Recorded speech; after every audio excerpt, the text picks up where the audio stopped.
Turn the mic on. Ladies and gentlemen, welcome to the El Cajon City Council meeting. The meeting is called to order, and I'd like to ask our city clerk to please call the roll. All council members are present. So we have Karen Mejia from the Cajon Valley School Board here. Karen, would you mind helping us with the Pledge of Allegiance? Would you all please stand for the Pledge of Allegiance and remain standing after that for a brief moment of silence.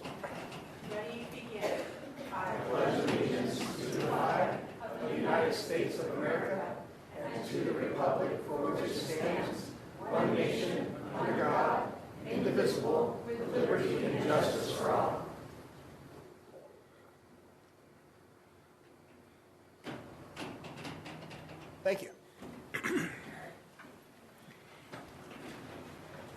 The city clerk posted orders of adjournment of the April 26, 2022 meeting and the agenda of the May 10th, 2022 meeting in accordance with state law, council, on housing authority policy.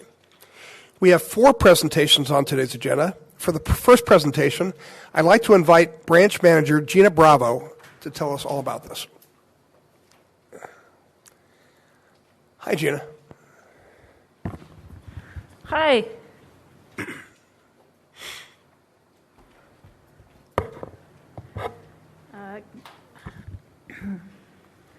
Good afternoon, Mayor, City Council, and City staff.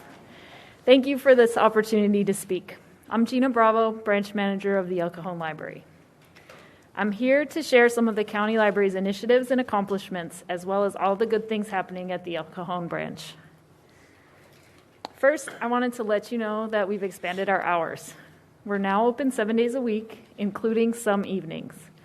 We're on East Douglas Avenue, right next to Fire Station 6, and our hours and latest updates are always available on our website, www.sdcl.org.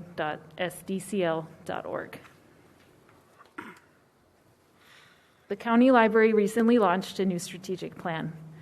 Our mission statement is, we celebrate our communities and dedicate our passion and expertise to help you create your own story. We have 4 guiding principles as part of our new strategic plan. Learn, energize, read, and create. Everything we do at the El Cajon branch fits into one of these 4 principles. Our first guiding principle is learn. We promote learning, exploration, and discovery for fulfillment and personal growth. This principle is supported by Library High School and our digital literacy initiatives. Library High School builds bright futures by conferring accredited high school diplomas to adults whose education was interrupted. In 2020, 43% of SDCL's Library High School graduates were El Cajon residents. So far, we've had 104 graduates, and there are 73 students enrolled in the program right now. This program is completely free to San Diego County residents and offers adult learners a flexible alternative to pursuing a GED. Some employers, including the military, prefer applicants with a high school diploma. And an accredited diploma opens up opportunities for continuing education. Please feel free to offer this program to any of your constituents or community partners. Just refer folks to libraryhighschool.org to sign up. Currently, we also offer free computer classes in English and Arabic, covering basic skills including hardware components, internet, email, and using Google Apps. According to the census's 5-year estimate from 2016 to 2020, 13% of households in El Cajon do not have broadband internet. Many households that do may only have it on a cell phone. This is consistent with the fact that the El Cajon Internet Lab is reliably the busiest of all SDCL locations. The courses are designed and led by library staff based off of the questions we get asked the most frequently from our customers. We've been booking classes to capacity since we resumed them in December of 2021 and have since seen many of the students return on their own and check out laptops for their personal use, which is a successful outcome for the class. The County Library also received a grant to provide MiFis and Chromebooks for checkout. We look forward to having more info about this program closer to launch. Our next guiding principle is energize. We champion civic engagement and support individuals in shaping the future of their communities. Whether it's serving as a polling site, handing out water and snacks as a pit stop for Bike to Work Day, connecting new Americans with citizenship resources, or even finding folks a place to stay for the night, it's happening at the library. We're fortunate to have resumed outreach, tabling, and office hours with the following partnership organizations: Jewish Family Services, the Office of Military and Veterans Affairs, the San Diego Law Library, the Registrar of Voters, and of course, the City of El Cajon. These partnerships provide essential resources to our citizens, and together we build upon a network of public trust and common purpose shared between all of our organizations.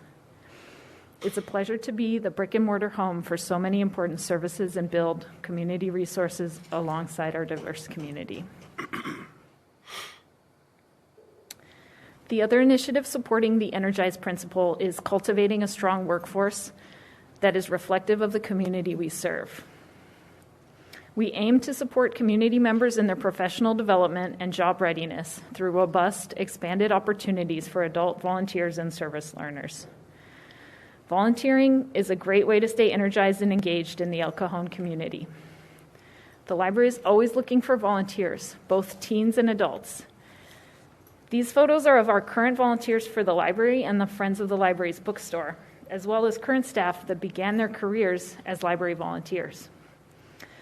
Volunteers provide community advocacy and collaborative design input that is much needed as we continue to build relevant and responsive programs. Our third guiding principle is the one most people think of when they consider the library: read. We encourage reading in every way to develop skills, nurture hope, and motivate a love of reading. San Diego County Library has well over 300,000 digital items, accounting for roughly 24% of our total collection. You can download these books to your smartphone, tablet, or computer whenever and wherever you are. If you don't have a library card, you can sign up for one instantly and access this collection. The graph below shows our ebook checkouts in the past 5 years. There's an orange vertical line at March of 2020. As a result of the pandemic and the subsequent temporary closure of our buildings, the library started investing more heavily into our electronic collection. Today, ebook circulation continues on an upward trajectory. Our fourth guiding principle is create. We design opportunities to experience and enjoy culture and the arts as a creator and participant. We're gearing up to launch children's and family programming this summer, and we'll focus on creating culturally diverse programming that reflects the diversity of the community we serve by establishing partnerships with local organizations, volunteers, and building a culturally sensitive workforce. We recognize and embrace the fact that El Cajon is an incredibly diverse city. Our goal is to create an environment in the library that reflects our community, where all people feel welcome and comfortable. This is the only way that they will be able to utilize the vast array of services we offer in order to better themselves and create their own story. Some ways we plan on doing this is through our programs for volunteers, adults with special needs, high school students, and a library open house where we invite families and individuals into the community to come in for a tour of our library and an open discussion of where our services can go to best meet the needs of our customers. What's new? Something you may find as a pleasant surprise the next time you borrow items from the library is that we no longer charge late fees. Library staff and customers are thrilled about this new policy.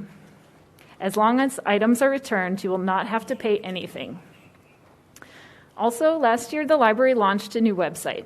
The new system allows for text message notifications in addition to the new email or phone options that have been available in the past. Another feature of the new system is that borrowed library items are now automatically renewed, and you get an email to inform you of the new due dates. Our new website is more user-friendly, and searching for items is now as easy as doing a Google search. For example, when you begin typing in the search field, the system anticipates what you're looking for, and results are listed based on popularity. We also have a new smartphone app that is streamlined and easy to use. And that concludes my presentation for today. thank you to Graham, Vince, and Tracy, and Angela for the opportunity to connect with all of these folks, and to the amazing city staff. It's been a pleasure working with your team. I wanted to acknowledge everyone that's helped build and develop community services during this challenging time. Lieutenant Spreckle, Sergeant Gray, and the teams at ECPD, the Parks Director, Frank Carson, Fire Chief Sweeney, the IT staff who designed the Smart City app, EC Assist, recently started working with Mario for Bike to Work Day, and I'm looking forward to continuing to support the citizens of El Cajon alongside everyone here, and I thank you again for the opportunity to speak today. Thanks very much. Good question. Oh, you have a question? You have another program. Don't you guys have a bus that goes around? We had 2 bookmobiles, and we're kind of working on getting 2 more up, but they're going to be like electrical. So we're going to have like technology. There's kind of more to come on that, but we're looking to make, we're going to try and bring those back. Okay. We had a couple bookmobiles. Bookmobiles, that's yes. what it is. I think every event that I've been to, your bookmobile has been to. My kids love it. My kid's grandmother takes my 2 kids to they rotate to the different libraries around the county, and then they see the bookmobile and they run to it. So it's such a cool thing. I think it was at the rodeo, and it was at Touch a Truck, and it was at all these different events. So that bookmobile is really unique and cool, where you have just a mobile library at these events. Super cool. Yeah.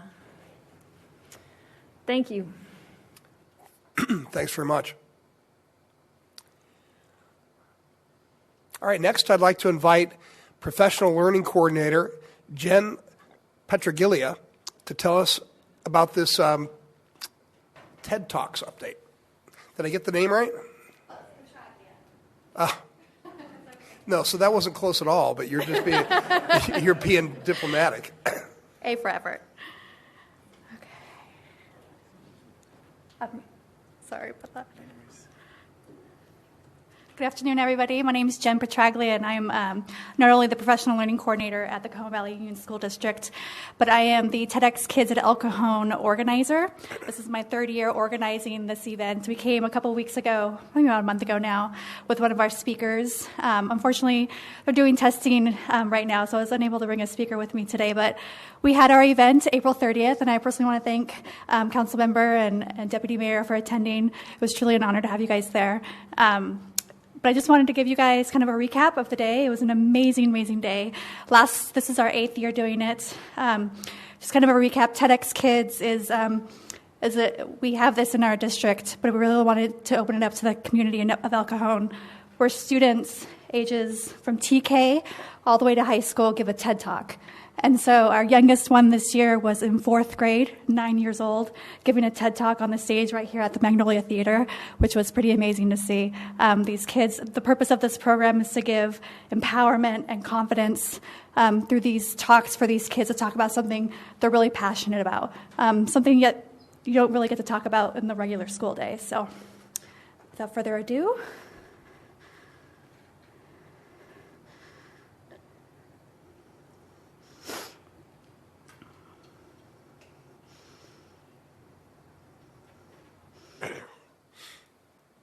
oh, I'm a Mac person. Okay, here we go. Welcome to TEDx Kids at El Cajon 2022. This is our 8th year, and this year we're at the Magnolia Theater. This year we have 19 student speakers. They range from 4th grade this year all the way to 12th grade, and they are giving amazing talks about their stories, experiences, hopes, dreams, great ideas. This year, outside of our talks, we have an amazing outdoor experience for our attendees. And this year I'm very excited because we have so much support from our community here in El Cajon. We have city council members, we have community members that are here wanting to meet our speakers. So it's not just our district that is involved, but we really have a community around us supporting our students this year. Come on, people. We created the internet. We can interrupt our quick judgments, explore our biases, learn, and grow. My daughter, Benawsha Mikhail, she's one of the TEDx Kids speaker, and to be honest, this event is really a huge event because it's kind of like open opportunities in front of our kids. It's amazing. It's give you the courage to do something for your future. It's sharing your thoughts, sharing your dreams and your life story together. So we are really blessed. Like, you might think, oh, little kids, like, they might not have, like, such strong stories, but a lot of them are talking about, like, very good topics that are, like, super inspiring. You know, see a lot of different people with, like, you know, different backgrounds and different stories, and, you know, they're all here to talk about, like, their perspectives and to, you know, open your mind more to see, like, the world from, like, a different angle. Everyone should be equal regardless of gender. Imagine a world where your gender did not define you. Imagine a world where everybody had opportunities for success. I want to imagine this world and make it a reality by continuing to promote feminist ideals and equal rights for everybody. Whether your success is big or small, it could change the world for the better. So, go out and be the successful person you want to be. I believe that this is an amazing event, not only because it showcases diversity here in El Cajon, but also because it's placing students front and center, not only in terms of their voice, but also share their true, authentic selves so that they can speak your truth. And also imagine, as the theme is for today, what a future for not only El Cajon could look like, but for students across the country. Now, when I think of my future, I'm excited to see who I'll become. I can't wait to continue to be my authentic self. I've tried my best to imagine the impossible. And I think that when you imagine the impossible, you can get super close to actually doing the impossible. Einstein once said, "Imagination is more important than knowledge. Knowledge is limited. Imagination encircles the world."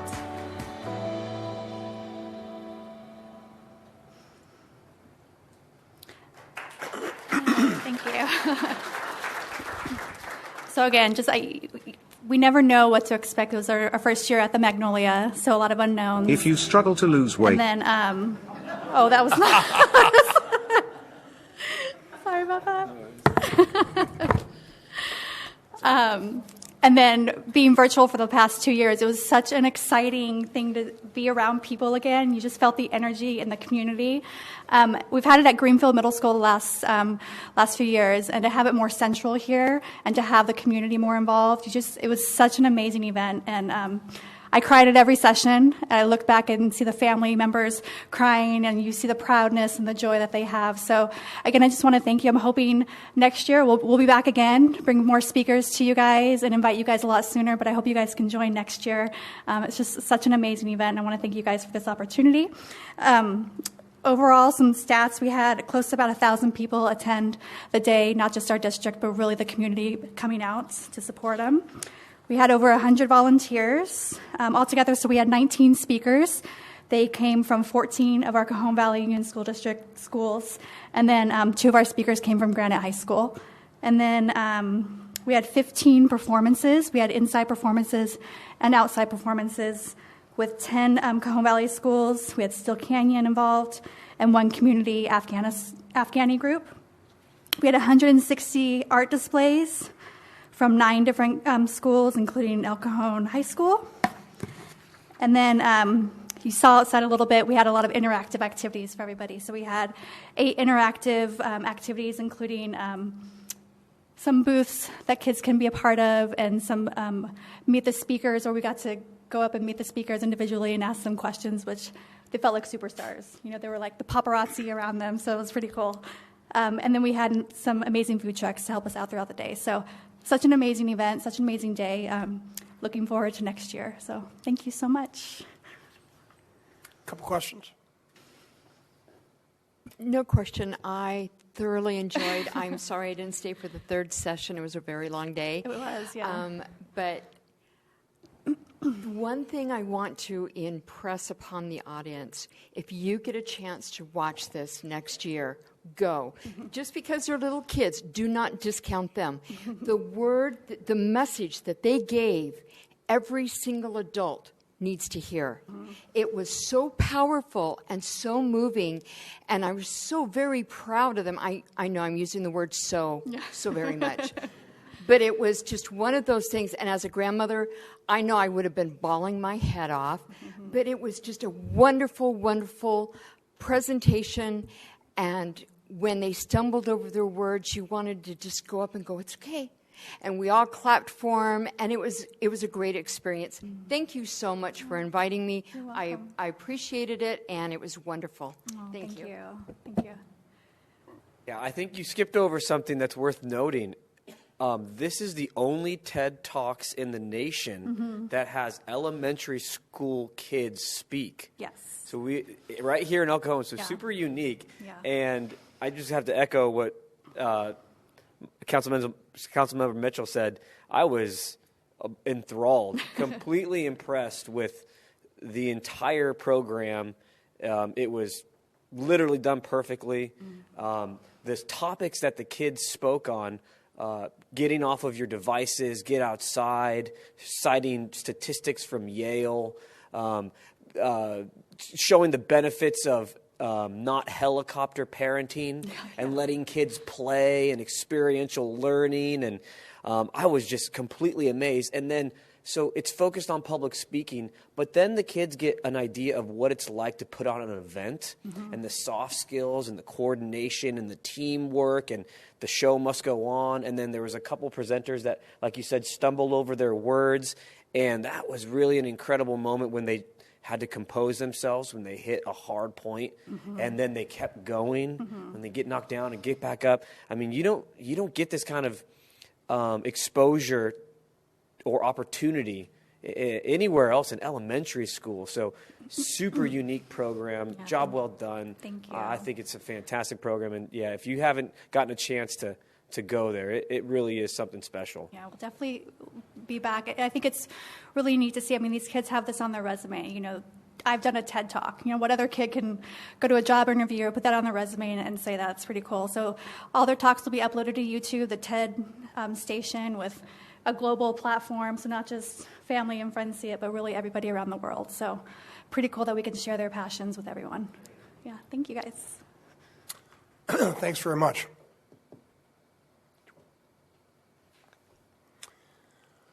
All right. Next, I'd like to invite our Director of Public Works, Yasmin Arellano, to tell us about National Public Works Week. Hi. Hi, good afternoon. Thank you for the invitation. Public Works Week is May 15th through the 21st, and this year's theme is Ready and Resilient. And this proclamation today, thank you, honors and celebrates all the contributions by Public Works to our community. And I'd like to thank you for the opportunity to serve our residents, and I also like to thank the team for always doing it with a smile. Great. Thank you.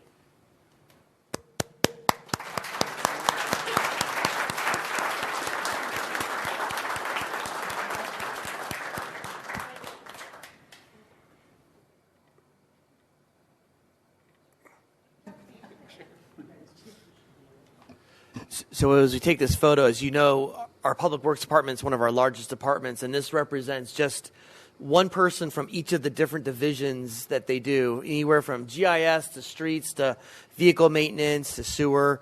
There's a lot that goes on in the Public Works Department, and Ms. Arellano does an amazing job juggling hundreds of balls at any given time, and I really appreciate her and her leadership, and really proud of her and her team.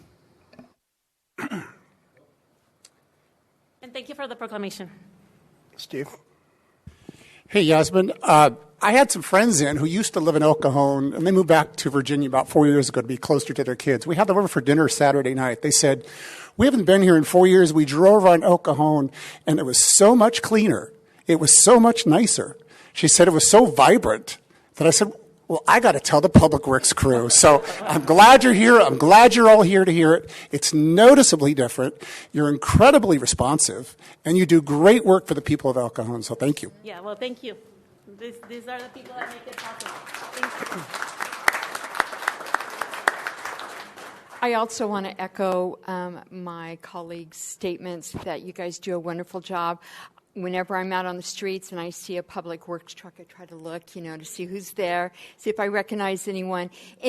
anytime I've met any of you at some of our events, you're always doing your job with a smile. And I know a couple of you personally, and I know that you work really hard at your job. And I'm so very proud of you. I'm very proud of the city and the way that you give your all. And that's really important. And I'll stop using the word so. Please tell everybody that couldn't be here today how much we appreciate them. Thank you very much. Well, thank you.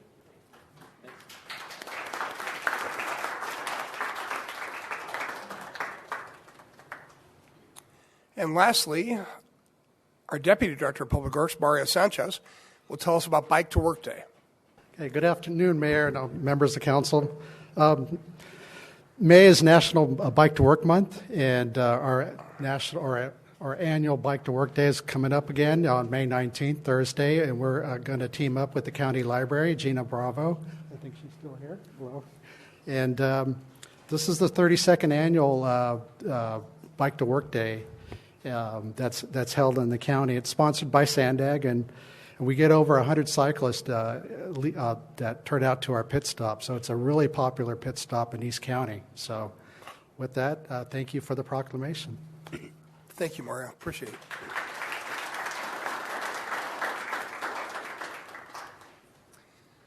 All right, that brings us to agenda changes. Staff, do you have any agenda changes? Mr. Mayor, we have no changes to the agenda. Council?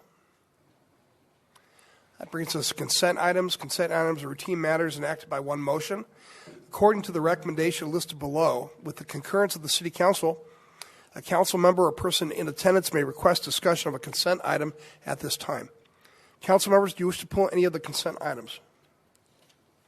How about you, staff? No, sir. Angela, do we have any speaker cards for consent? No speaker card, sir. All right, I'd like to make a motion then to approve the consent items. Second. Please vote. Motion carries by unanimous vote. That brings us to public comment. At this time, any person may address a matter within the jurisdiction of the City Council, Housing Authority, successor agency to the El Cajon Redevelopment Agency that is not on the agenda. Comments relating to items on today's agenda are to be taken at the time the item is heard. State law prohibits discussion or action on items not on the agenda. However, City Council and Housing Authority members may briefly respond to statements or questions, and an item may be placed on a future agenda. Angela, do we have any speaker cards for public comment? We do. We have two cards. The first one is John Moore.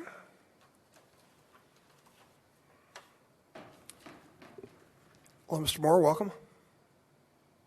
Thank you, Mr. Mayor, and thank you, City Council, for this opportunity to address you briefly. My name is John Moore. I'm a resident of the city of San Diego. In 2021, Dr. Mark Skidmore, who's a Michigan State University professor and PhD, said that the U.S. could have saved 88,000 lives if it had removed the ban on HCQ, hydroxychloroquine, and made it widely available. As you know, there's an unofficial ban on it and ivermectin. In March of 2022, Dr. Skidmore, after a survey of his own, estimated total U.S. deaths from COVID inoculation at 294,000. VAERS, the Vaccine Adverse Events Reporting System, estimates are as high as 2.1 million deaths, but there is a large discrepancy in there. Dr. Skidmore concluded that the COVID vaccine is too dangerous to be mandated. I want to repeat that. Too dangerous to be mandated. Uttar Pradesh is a state in India with 233 million people. It's about two-thirds of the population of the U.S. It refused all vaccines and used only ivermectin as a preventative and as a remedy for a building COVID epidemic. Indian health authorities reduced the infection rate to 0.007%, effectively zero, that's 7,000ths of 1%. I don't think it's that good in this country. In December 6th of 2021, a complaint was filed with the International Criminal Court in The Hague, Netherlands, on behalf of the British people to investigate the high incidence of death and permanent injury from the COVID, quote-unquote, vaccines. The 46-page complaint alleges the UK government has failed to investigate the reported deaths and injuries. The petitioners contend that the harmful consequences of the vaccines, quote-unquote, the lockdowns and the virus itself meet the criteria, their words, of genocide, crimes against humanity, and war crimes against the British people. Those are their words, and that's what was filed in the complaint, and it was accepted as such. The complaint maintains that the suppression of COVID-19 treatments like ivermectin and hydroxychloroquine directly resulted in many more COVID-19 deaths than should have occurred. The complaint states that the suppression of safe and effective alternative treatments for COVID-19 amount to murder and warrants a full investigation by the court. Again, their words, not mine. Several well-known American public persons are mentioned in that complaint. The ban on ivermectin and hydroxychloroquine for physicians and pharmacists in La Mesa, San Diego, and California should be removed by local officials, and licensed pharmacists should be notified to fill such prescriptions from licensed physicians in La Mesa, El Cajon, San Diego, and the rest of California. Thank you. Thank you, sir. Let me see if there's any questions. Okay. Appreciate it. Last speaker is Stasia Wednesday.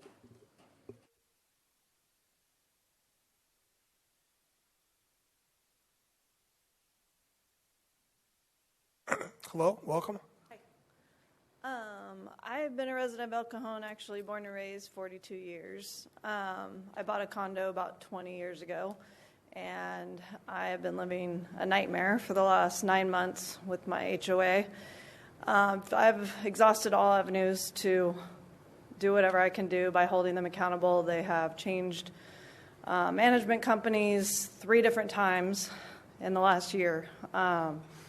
And there has been harassment, there is colluding between the president and other neighbors, and I'm sure you've heard stories like this before.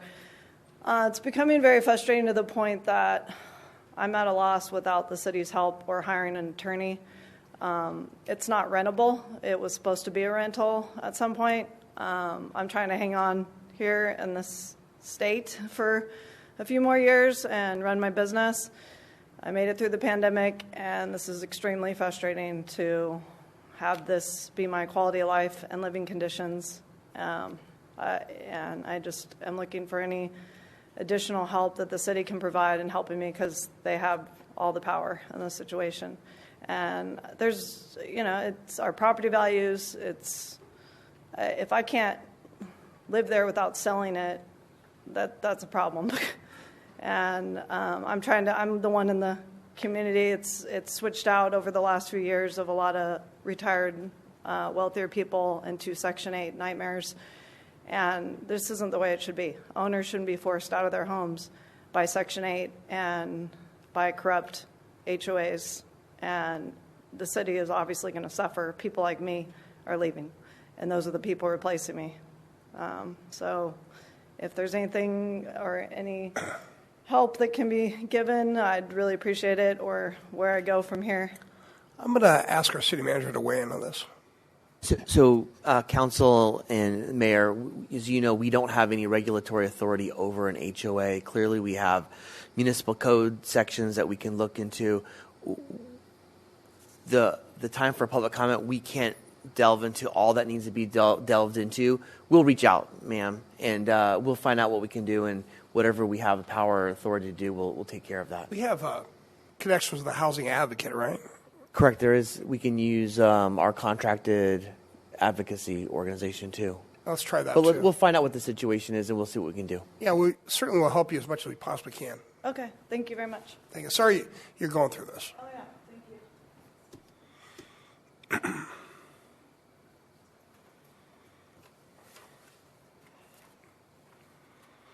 Angela, is that the last speaker?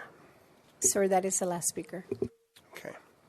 There are no written communications on today's agenda. And we are now at public hearings. Item 7 is regarding delinquent refuse recycling collection charges, and I'll ask staff to tell us about this.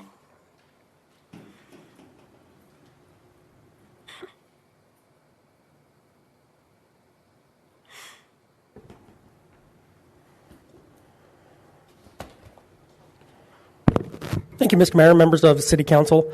My name is Mike James, and I'm the Deputy Director for Public Works and Operations. So today I'll be speaking on a public hearing item that will recommend liens that we placed for delinquent refuse recycling and collection charges. Just a little bit of background. So January of 21, there was a new refuse recycling franchise agreement that was established with EDCO. As a part of that franchise agreement, it included all residential and commercial refuse recycling services. And as a part of those services, EDCO will bill directly each of the customer or the accounts within the city. And as needed, the city may assist with the collection of some of those delinquent accounts through the lien process. And as those liens are collected, specifically for single-family dwelling unit accounts, those single-family dwelling units are the only ones that can be processed through the lien service. Those funds are collected and then remitted back to EDCO. And when we're talking about the history of the lien process and quantifying everything, staff went back to 2017 and took a look at how many total accounts were initially presented, and that initial presentation is the first look, really, of all the accounts that are delinquent. And when we're talking delinquent, it's really anything 60 days or more is considered a delinquent account. And so from the initial presentation of the account to the updated number, which means there's been a lot of back and forth, a lot of outreach, and you'll see in this in the chart that number has significantly dropped from the initial presentation to the updated numbers. And then directly correlated with that is the amount of the liens. And so in this chart, there's the accounts, both the initial and updated, and then the amount of money that's the total of all of the accounts that are presented. So I highlighted here in blue was the prior franchise agreement holder, and then in 2021, that was the first complete year working with EDCO. And the total that you see here is the amount that I really want to highlight is the 124, and so those are the total number of accounts that are still considered delinquent as of this morning. And then the value of that is approximately $37,000. And that also includes not just the amount that's delinquent, but the associated fees that are required if those amounts go through the lien process. And just because I like charts and graphs, I wanted to include another one because this you can really see the trend. And over the years, as time has progressed, there's been a general downward trend to get to where we're at today. And so the blue line is the initial presentation of the account totals. The green line is was the actual amount that was placed within the lien. So one of the questions that may come up is, it's good to see that there's a drop, and it's good to see that, especially for this year, there's only 124 accounts. And granted, that's out of about 14,000 single-family accounts that are held. So some of the reasons for that, staff was thinking that, well, obviously we're coming out of the COVID era, individuals are returning back to work, but then also, working closely with EDCO and the information that they shared, their communication and outreach with each of the account holders didn't start in April when we first got the initial number. It was really all year long. So from the time an account goes delinquent, additional follow-up, additional calls, automated calls, tags on the bins will be placed, to eventually doing direct one-on-one calls to eventually get that number down. And so that's why I think that's a critical point and reason why you see the 236 number drop down to 124 accounts. That's almost a 50% reduction. And when looking at throughout the past, that is the single largest percentage reduction when you compare it to the average of the other years. And so that concludes staff's report. Staff is available for questions. Thank you. All right, let me see if there's any questions. Steve? These are all residential accounts, or residential and commercial, or? Residential only. Residential only, okay. And if I remember right, with the EDCO contract, when we started in January of 2021, the residential rate was pretty close to where we left off with the prior hauler, and that rate was frozen for 2 years. And then our escalation clause is maxed out at 3%, I think, the contract. I don't recall the actual escalation rate.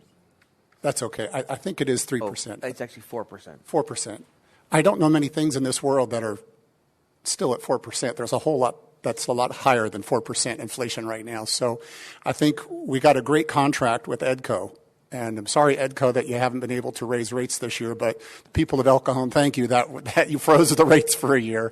It just makes it all the more easier on those that have struggled the past year. We're down to 124, but the rest of the city certainly is grateful for the value that EDCO provides. I have a question. I'm not familiar with this because my bill's always paid on time. But what happens if we do a lien? What happens to the residents? So the first step in the process is you'll have a lien amount, and then on top of that, there's going to be associated fees on top of that lien. So it's going to be $100 that's owed. There's going to be a 10% city fee for a delinquent account, and then a city clerk and county recording fee that'll be placed on top of that. And then after which, then the city clerk will process this and then have those liens specifically recorded to the property. So they have a lien against their property, and if that just doesn't get paid, can they lose their property if they don't pay their garbage fee? The way that it works is so that lien amount will then go onto their property tax bill. Okay. And then if they don't pay that, they could potentially, after a period of time, I believe it's 4 years, now be in delinquent, or maybe it's 5, be delinquent on their property tax, and then the county can sell the property, and then the city would get its portion of the amount back. Wow. Okay. And just out of curiosity, what's the average reason why they're not paying their garbage bill? For some of these that are like some of them are for over $400 by the time you add the fees and everything. What is the reason? So for that, I'd have to request. I'm just curious. You don't have to. I'd have to request staff to be able, or EDCO representatives for further follow-up, but staff did not inquire about the primary reasons as to why throughout the year. I was just But curious. staff can definitely follow up and provide that information to the council. Great. Thank you. Real quick, what do you attribute the decline in accounts being delinquent to? It was a pretty significant decline. Is there any data on that? I think it's the consistent and multiple ways that outreach was provided to each of the account holders that were delinquent. So it really, the timeline started from January of 21, and then there was it really every 2 months there was some form of contact that was made with the account holders, and those were automated calls, personal calls. There was hard copy letters that were mailed, multiple letters that were mailed, and then it even followed up with the tags that you'll see. Sometimes they'll insert into the trash bins themselves, and I think those multiple consistent outreach efforts, I think, were what helped to reduce that amount down to 50%. I was curious because of, I know there was a lot of utility assistance during COVID, and I wasn't sure if maybe that was attributing to some of the larger declines is, hey, there's this program, I can pay it off using this. So I don't know, just curious if there's any, if we're going to see those declines again in years to come, or if we did something different, let's keep doing it, or if it's money that's ran out, something to think about.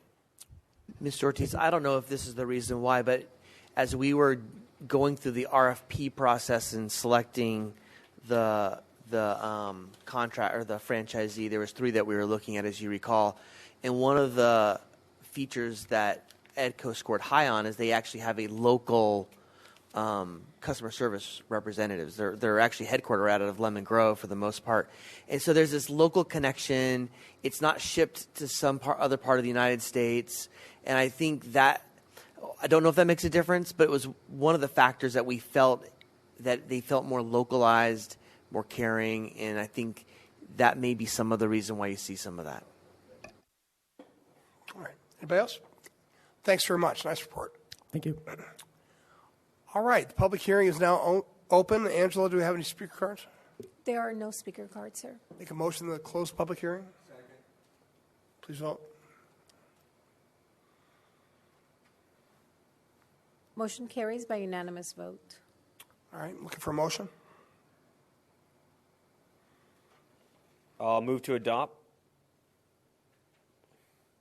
Second. Please vote. Motion carries by unanimous vote. Counselor, do you need another motion for the last one? It would be best that you did that. I'm just trying to make sure, excuse me, that, I'm sorry, it's contained in the resolution, so we're okay. Okay. All right. The last public hearing, item 8, is adoption of Sandag's Regional Transportation Improvement Program, and I'll ask staff to tell us about this.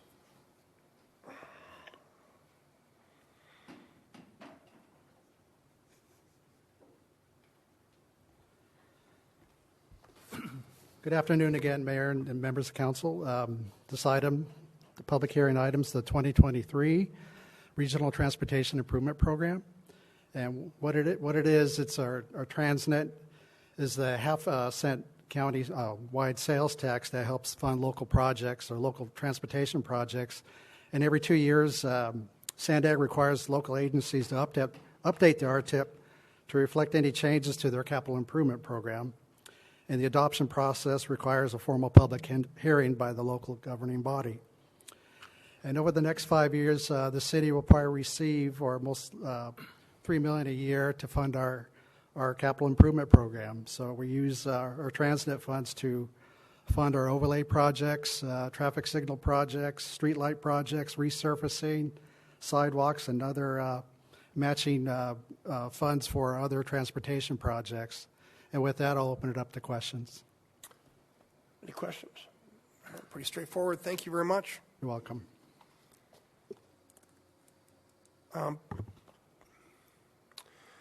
Public hearing is now open. Angela, do we have any speaker cards? No cards, sir. Make a motion then to close public hearing. Second. Please vote. Motion carries by unanimous vote. Someone like to give a motion?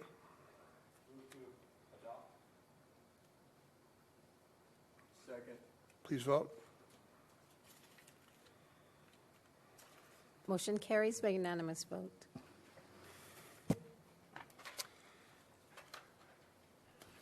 All right. Before we go on to administrative reports today, I notice a few young folks in the audience. Are you guys being punished? What brings you here today? We have a government assignment for our high school class, and it's to go to a city council meeting and listen and take notes and write a paper on it. Great. What school? High School. All right. Welcome. Okay, we have 4 administrative reports on today's agenda. Item 9 is an East County Advanced Water Purification Program update, and I'll ask staff to tell us about this item. Thank you, Mr. Mayor and members of the council. While Ms. Adiano sets up the PowerPoint, I'll introduce the item. The East County Advanced Water Purification Project, or AWP, has been in the planning stages since 2014, and it's a collaborative effort between the city, Padre Dam, the County of San Diego, and the Helix Water District. If approved, this project will become operational in 2026, and it will provide our community with up to 14,000 acre-feet per year of drought-proof, local, sustainable water supply using state-of-the-art technology to purify East County's recycled water. Coming up next week on May 19th, the East County Advanced Water Purification JPA Board will be asked to approve amendments for a progressive design build agreement that will be the final stages of this project. Should the board move forward with a yes vote, then this project is full steam ahead. The JPA board, though, if they choose not to authorize the amendments, will then be talking about a contractual off-ramp for the project. Staff from Padre Dam is here today to answer questions that were provided by the council at the last meeting and give an update of where we're at with the project. There are representatives from Helix Water District here as well in case you have any water questions for them. So with that, I'll ask Alan Carlisle, the executive director of Padre Dam, to present. Hi, Alan. Thank you. You brought a few friends with you today, huh? We did, yes. We've got a whole contingent here, so just in case. You always surround yourself with people smarter than yourself, so that's why they're here. Good afternoon, Mayor Wells, council members, city staff. It's great to be back with you today to give you an update on this exciting project in which, as City Manager Mitchell mentioned, we are headed towards a very important decision next week. So we're happy to be here to provide an update. I'll be joined up here in a moment by our Director of Advanced Water Purification, Mark Nemec, and our technical advisor, Ken Weinberg, with Ken Weinberg Water Resources Consulting. So there's 3 takeaways that we're hoping you will glean from this short presentation. And the first is that this project makes sense from a water supply standpoint.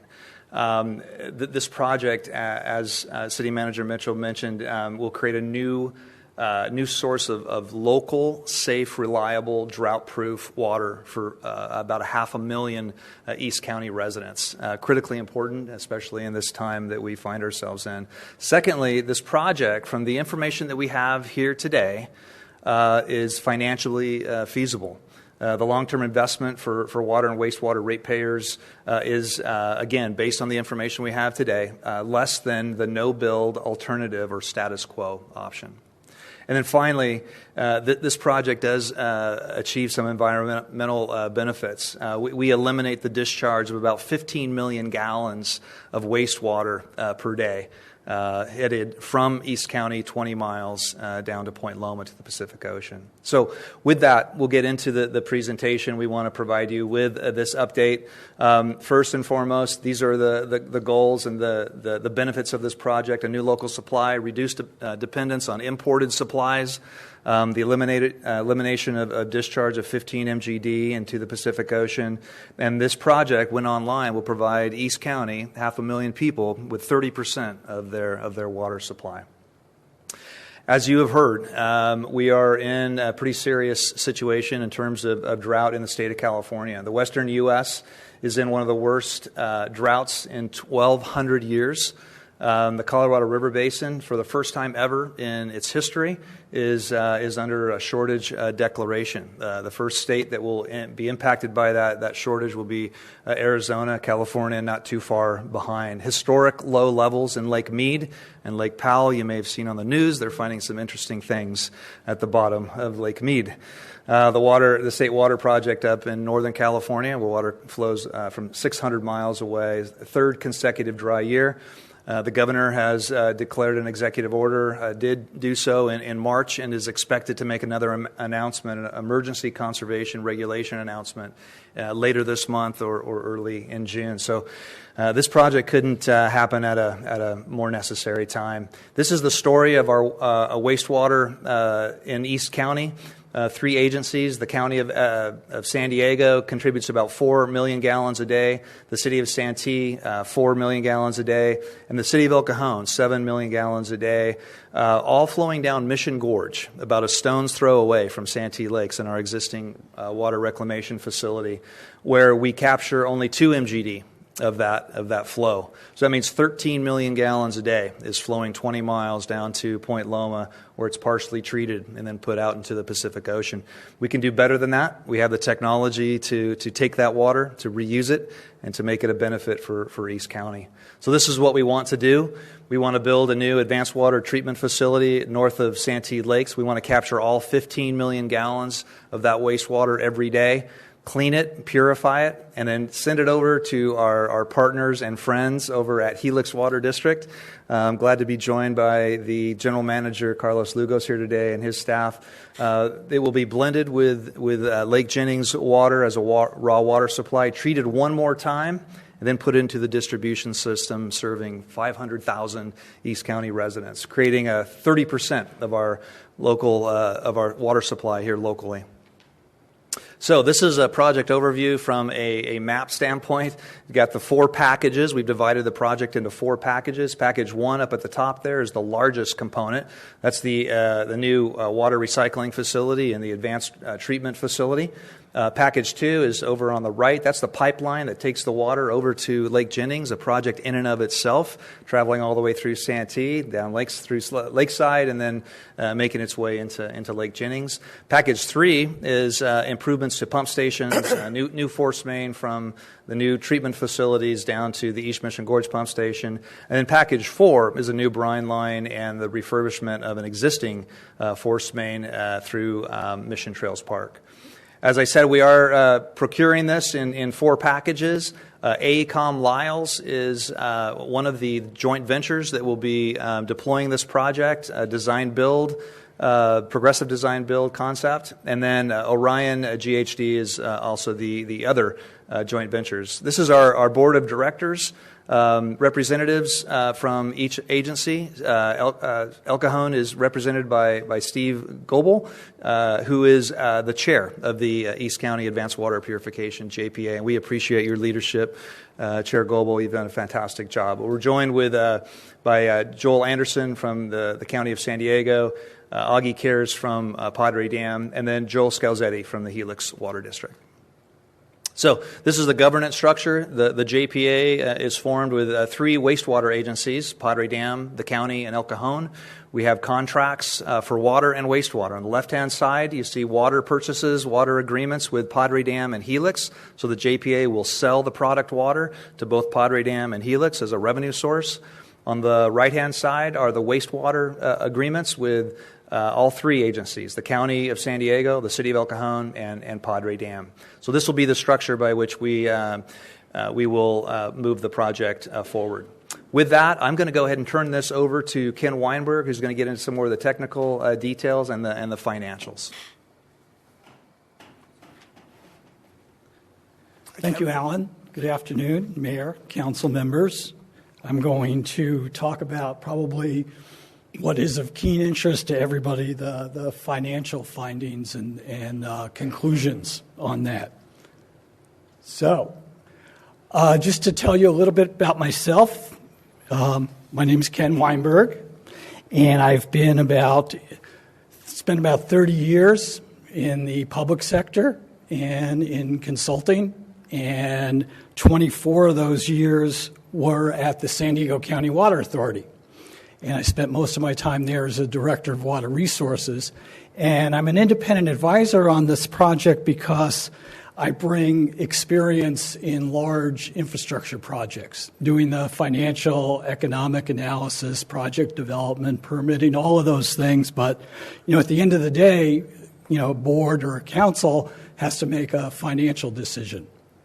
And so that's been part of my role on the project, is to bring that experience. Some of the other things that I've done, just to give you a little bit more background, is I had a strange hobby of designing rate structures. So I was part of designing the what's called an unbundled rate structure at the Water Authority. It's still in place now, and it gives me a little bit of insight into Water Authority rates, and I'm going to tell you why that's important as well. And I served 4 years under the Brown and Newsom administrations on the Delta Stewardship Council, and part of my job there was looking at state investments in infrastructure. So kind of got some background in this that I can bring to the table. The other person up there is David Moore, and he is the principal of Clean Energy Capital. He's not here today.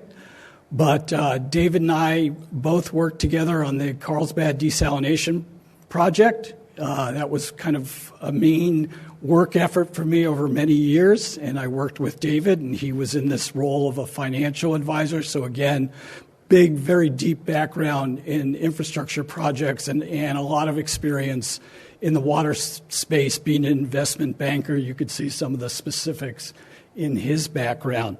So, we're the independent advisors and the consultants on the project, looking at the financial aspects, but we also work very closely with the staff, and the main staff person there is Karen Jasoy, who's the chief financial officer for Padre Dam, and Karen does a lot of the heavy lifting, so I wanted to make sure we recognized her in this. So, we're going to talk about the financial analysis and the viability. And the heart of the financial analysis, and this is a pretty thorough one, and it's similar to what we did on the Carlsbad desalination project. It's a comprehensive pro forma model like any business would do, looking at costs and looking at revenues and looking at, instead of pricing, we're looking at ultimately what rate impacts would be. And the pro forma was developed by CEC and overseen by Karen and by David Moore, the principal at CEC. And it is a comprehensive financial analysis of the project over its 30-year life. It includes capital and operating expenses. We included recent pricing increase due to macroeconomic pressures, and I know that's a question that's come up in the past, and we've certainly been subject to them. It's got two key variables that I'm going to talk about in a little more depth, and that's the avoided metro costs and county water authority rates. Those are very key to kind of drawing the bottom line conclusion that Alan went over on the cost effectiveness of the project. I want to especially point out that with this pro forma and with this project, it's important to note that future water sales, so as Alan mentioned, we're going to produce water. The JPA will sell it to Padre Dam and Helix Water District, and they will collect revenue, and that revenue is going to reduce the cost to the wastewater customers. That, along with some grants from the Metropolitan Water District. So that's a real key aspect. So we talked about independent quality assurance. Myself, David Moore from Clean Energy Capital, as well as there's a technical advisory committee that your Director of Public Works serves on, and we have representatives from the county, other El Cajon staff that also reviewed this information. And that all serves to kind of go through that quality assurance and build the confidence in how we're analyzing this. So our finding, on the independent advisory side, is that the project economics, the key issue, remain cost competitive with the alternative, which is just continued participation in Metro and purchasing water from the County Water Authority. So that's the bottom line conclusion. So it's important to talk about some of the details. Oh, I forgot to advance that. So that's the bottom line conclusion. So it's important to talk about some of those key variables because that is at the heart of the conclusion. There are two main drivers on that. The first is the avoided cost of not participating in Metro. So all of your wastewater at El Cajon, the county, all but 2 MGD from Padre Dam goes to the city of San Diego's Metro, and you pay Metro charges. The alternative of paying more or less than Metro really is the primary consideration for, I think, all the agencies involved on whether to implement the project. This has been something we've been focused on since the beginning. I think the city manager mentioned the planning of this goes back to 2014. We have been keenly focused on identifying future Metro costs, I think, since 2018. I've been with the project since 2015, so I've kind of been through this whole process. Our projections for Metro reflect information provided by the city of San Diego, but not complete information. So we had to, especially for future costs, we had to develop some assumptions, and we worked with another consultant. Her name is Karen Keyes. She works closely with the Metro participating agencies and the Metro Commission on representing them in their financial discussions with the city. And she was helpful in us creating a avoided cost model to look at those future Metro costs. In 2021, we went through an extensive update. So that was the first time we actually saw some specific debt service schedules from the city on pure water and existing Metro debt. So that was very helpful. The city does do a 5-year forecast of its rates and charges for its participating agencies. So we made sure we were aligned with that latest 5-year forecast. There were some of the beginning effects of the supply chain constraints and inflation on construction prices, so we were able to capture some of that. And we looked at what the recent past was in Metro rate increases. And we looked at the 3 agencies because that's really where the decision is. And if you look between fiscal year 2015 and 2021, the average annual rate of increase was 7% for El Cajon, the county, and Padre Dam. So that's significant, but it reflected some spikes. I think one year was up 14 to 16%, one year was up 8%. And that was because there was the contributions for pay-go contributions. So there was an up and down. I think when you look in the future with Metro, they'll level that out to some degree because they're going to be issuing a lot of debt and they're taking a lot of loans on. So we didn't think that that was as predictive of the future as it was of the past. So for 2022, we did a lot of work in 2021, so we continued using that information. The city put out a new 5-year forecast, so we aligned with that.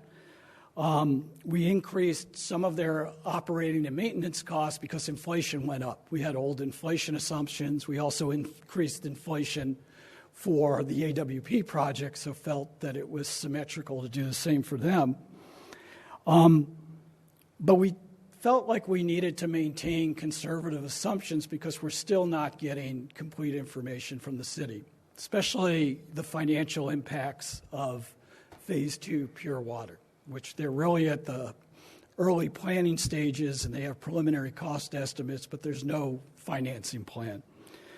So we developed 2 cases, a high and a low, and just to give you a sense of what we think is a conservative assumption is the low case, we maintain annual rate increases at about 3.5% a year over the course of the projection, and for the high case, a little bit over 4%. So that's not too far off what probably is an optimistic look at inflation, underlying inflation. But we thought it's best to not overstate in the lack of specific information. So that's Metro. So that gives you a sense of how we forecasted Metro. So in terms of CWA rates, so the long-term perspective on CWA rates, let's see. This one is, CWA rates will serve as the benchmark, and it's tied to how the JPA will charge Helix and Padre Dam for water. And as I mentioned, it reduces the overall cost to the wastewater agencies. Water Authority, like all water utilities right now, they're experiencing, and they have been for quite a while, increasing cost of water supplies. When I was there, prices were going up. They're still going up. Water is just getting more expensive as it gets more scarce. Because of what we've been going through probably for the last 10 years, this is the 3rd drought we've experienced in just over 10 years, maybe 12 years. I went 20 years between droughts. So we're seeing more intense droughts, longer periods, more frequently. And the public has really answered the call. They've reduced demand, and water use has gone way down, but that has a financial effect on water utilities. So the Water Authority is faced with increasing prices for supplies, reduced demand, which means reduced water sales. And they've got future capital costs that they have to deal with and a lot of outstanding debt. So there's a lot of pressure on rates to move upwards. So in our 2022 update, we were fortunate the Water Authority came out at the end of 2021, December, with a long-range financing plan. And that showed that they were going to have to increase rates in the near term. They updated that with a 10-year forecast in 2022. They developed a high and low range, and we used that. The expected near term, so in the next 5 years, they're expecting annual rate of increase of over 5% a year. And that's probably on the low end. Long-term trend that we looked in our projection is that ultimately they'll get back to somewhere around underlying inflation. So again, we wanted to be conservative, not overstate what the revenues are, and give you, a somewhat circumspect picture of how things would look. So now I'm going to talk about, what does it look like? And what does the comparison look like? So if you look at this, the dashed lines are the avoided metro cost. And to the left of the chart, you can see Pure Water Phase 1. And in those early years, in the 2020s up to like 2030, and what's going on there with Pure Water, one of their positives is that for those of you who remember the old Clean Water program, the first time the city tried to comply with the Clean Water Act, they're retiring that debt. So they're retiring that debt, and they're able to bring on the new Pure Water debt without things really, spiking upwards. But as you move along to the right, you see that lines, the high and the low, those dashed lines start to move up, and that's when Phase 2 Pure Water comes on. And there is no reprieve. There is no debt to retire. There's just increasing costs. If you look at the two lines below, the blue line, which is closest to the dashed lines, the metro costs, is AWP. And you could see in those early years, things are pretty close. We're a little bit under. The blue line is under the average expected rates for CWA, or the revenue for water sales. So we're close in those early years, but as Phase 2 Pure Water comes on, you could see the distance starts to increase, and we become less than if you had stayed in Metro. The orange line below that is the AWP project, and that's if rates go up towards the higher end of the projection for CWA. The JPA is collecting more water sales revenue, and you can see there's a greater distance. I'll just point out there, you can see that, and we wanted to show you the unsmoothed version of this because we can make, in reality, these will be smoothed out when rates are set for the customers. But you see out in like 2042, there's a slight jump up in the costs, and that's due to one of the grants terminating with the Metropolitan Water District.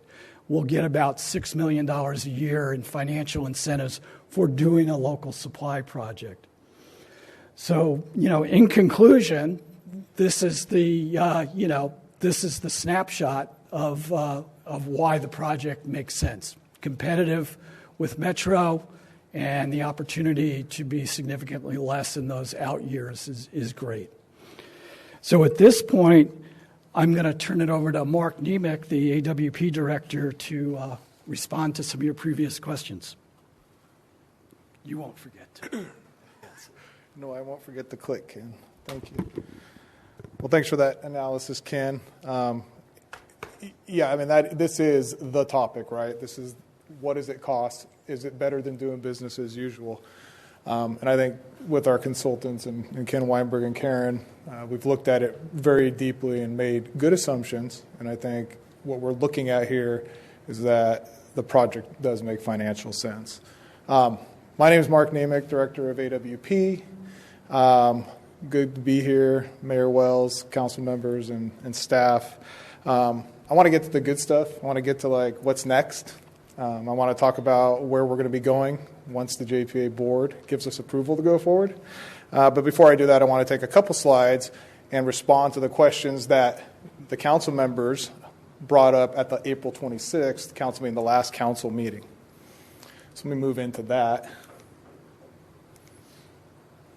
Okay, so we'll move through these questions and answers. So the first question was, how does the project change the rates to our residents?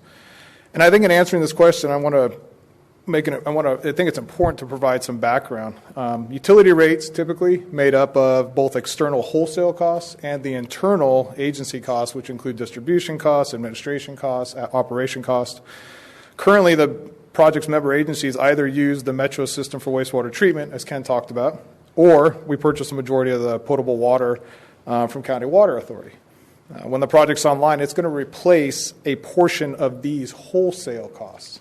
Internal agency costs are separate from the project and are under the control of each specific agency. Specific to the Helix Water District, and we have representatives here, and we've coordinated here, and they serve the city of El Cajon. As part of the water purchase agreements that we have for the AWP project, the price Helix will pay for the AWP purified water is indexed to the price that they're paying for the imported water from the county water authority. This is going to provide Helix with locally controlled, drought-proof supplies at a competitive cost to that of imported water. Now, Helix has accounted for their increased operational cost within those agreements so that the operational costs specific to the AWP will not increase the rates. The second question that was posed are, what are the alternatives to this project and what do they cost? So this project is really a comprehensive water and wastewater solution for the East County region. So the only alternative is really the status quo. So Metro will continue to provide the wastewater treatment, and CWA continues to provide wholesale water to Helix. And as Ken just demonstrated, the status quo is forecasted to cost more than the project and doesn't meet the project's objectives of being a comprehensive water and wastewater solution. Does the project change the amount of water the city can use as dictated by the state? So if the state were to approve an emergency conservation regulation, Helix Water District customers would be subject to those requirements. However, the less dependent that Helix is on imported water, the less the reduction in the water use that will be required of the customers. And in addition, the project's going to provide a conservation credit in an amount to be determined later by the state. They haven't opined on that yet. It's coming out, and we'll know more once they provide that information. Next set of questions. How does the project impact agriculture? It's not going to impact agriculture any differently than a municipal and industrial customer in terms of the potential water use restrictions, and it will improve the water supply reliability to them. In terms of potential rate impacts to those ag customers, it's no different than for any customer. Can members of the JPA back out of this project later? The short answer is no. We're all bound by 3 agreements. We have the JPA formation agreement, the water purchase agreement, and the wastewater service agreement that Alan talked about earlier in that governance structure. And collectively, the agreements ensure continued service by the JPA to the wastewater agencies and the water providers. The JPA formation agreement has a specific provision in it requiring any member agency choosing to opt out to maintain its financial commitment to all ongoing obligations of the JPA present when they choose or if they choose to opt out. What is the project's contingency? So for this project, both the design builders for all the 3 of the packages and the JPA will carry a separate contingency. The JPA will be requesting authorization to establish an owner's reserve, or the contingency, that can be used to address changes without impacting the schedule. And the components of that owner's reserve include the owner's risk and also any type of owner-requested scope changes that occurred during the project. The requested owner's reserve for the packages 1, 2, and 3, which we're going to be asking for approval to move forward on, is approximately 5% of that negotiated price. So in this case, we're carrying for those 3 packages approximately $30.5 million worth of contingency. As I mentioned, the design builders will be carrying their own portion of the contingency. If all the risk from the design builders were shifted to the owner, then we would be carrying that contingency as well, right? And that amount for the design builders is approximately about $30 million as well. So if we were carrying all the contingency, it'd be about $60 million. The reserve amount that we're looking to carry, that 5%, it's in the range. It's about 3 to 10% for progressive design build projects for the level of design that we're advanced to at this point moving forward. Oop, might have lost it. No, I didn't. Let me go back. Okay. So how could the JPA secure materials now to ensure that the project's timely start and finish? So under the negotiated price with the design builders, they've locked in preferred pricing with their vendors for 60 to 90 days within the dates the bids were received. And we received those bids on March 31st. So you can say all of April and all of May, so let's say beginning of June, right? So the idea is that once the agreement's approved, those design builders are going to issue those POs to those vendors with that price certainty, with those locked-in prices. And approximately 50 to 75% of the material and equipment that's going to be used on the project is going to be purchased within those first 90 days. So really what that means is you have to buy it now to ensure that it's delivered when needed. Now, the benefit of the project here is that we have a long schedule. This is a 3-year construction window. So if we order it now, if it comes in a year or whatever that time frame may be, right, the schedule will reflect that, and there'll be other work completed prior to that material coming in and needing to install it. So then that leaves roughly about 25 to 50% of the material and equipment to be purchased throughout the life of construction. So you can imagine like asphalt. Well, we're not going to be ready to pave till the end, so there's no reason, or not no reason, vendors aren't going to lock in their prices now for something that's going to happen in 2025, right? What is the maximum water production capacity that this project provides, and can it be expanded in the future? So Alan touched on this as well. The project's sized to treat 16 million gallons a day of wastewater flows to provide 12.5 MGD, which equates to about 14,000 acre feet of new water supply each year. We anticipate that when we go online, we'll be somewhere in the 14 to 15 million gallons per day. That gives us a little bit of capacity to grow if flows increase in a couple years. We have looked at increasing the capacity up to 18 million gallons a day of wastewater flows. And when and if that was to happen, if there were source water availability and the permitting agencies allowed it, we could potentially expand where the current Ray Stoyer plant is. We could, expand further there for another 2 million gallons per day of wastewater flows. And will AWP handle all of El Cajon's wastewater treatment? Almost. There's about 95% of all the flows from El Cajon will continue to be conveyed to the metro system, to the metro system. There's about 5% that's going to be going through the city of La Mesa's collection systems, just how it's connected. So there's a portion we just can't capture going by the East Mission Gorge pump station.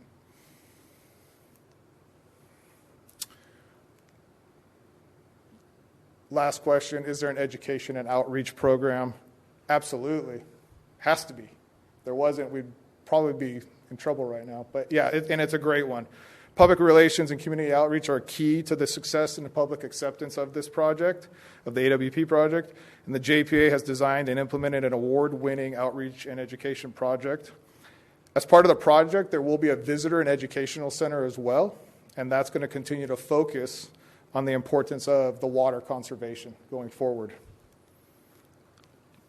Now, additionally, Helix has been working in coordination with the JPA, and their public affairs team has been ramping up communications about the project as well. So we're getting out to all the customers, and has been working with the JPA on outreach materials regarding the project, water quality, and safety as well. They include items such as news articles, newsletter articles, virtual water chats for customers, which seems like a pretty cool idea, and presentations to Lakeside, Otay Water Districts, City of Lemon Grove, and now City of El Cajon.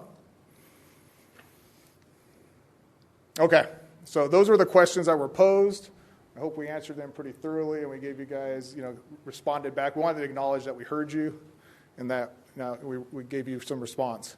So here's the program schedule.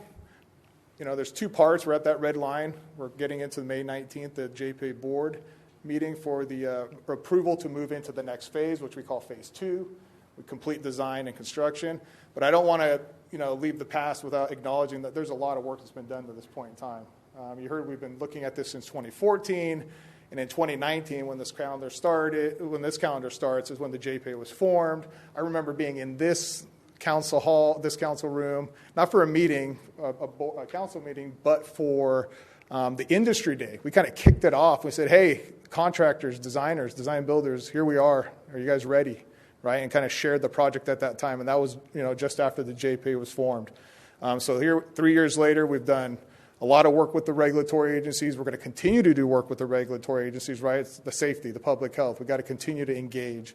Financing, Karen and the team have done a great job in getting the money for this project, and not only getting it, going back and negotiating lower interest rates for the loans that were obtained from WIFIA and SRF. So a lot of savings there. So that helps out as well with that chart, right? And as I mentioned, we did the wastewater and water service agreements. We have the JPA agreement. You'll notice there, public outreach, it goes throughout the entire project, and it's going to ramp up into the construction phase too, because now we're going to be impacting people's day-to-day lives, and we have to make sure we're out in front of them. We're developing a construction outreach plan so that we're on track. So as I mentioned, once we get the Phase 2 approval, we move into final design and construction. There's a parallel path there. That's part of the benefit of the design-build methodology. You can continue to finish design on items that will continue later, like, say, electrical, INC, instrumentation and control, while you start your grading, while you start your earthwork. We'll finish up the construction. It's about a 3-year period. It's about an 11-month startup period. It's going to take time to get this whole thing up and running, not only the treatment plant, and then we have to also coordinate with the other packages, make sure the wastewater flows get to the plant, and ultimately making sure that the water gets out to Lake Jennings. There's a dechlorination facility prior to getting into Lake Jennings, so you add chlorine to get your virus removal. But before you put it back in the lake, you got to dechlorinate it because you have to be sensitive to the species within the lake. So a lot of coordination going on. We have the right partners on the team. We have the players.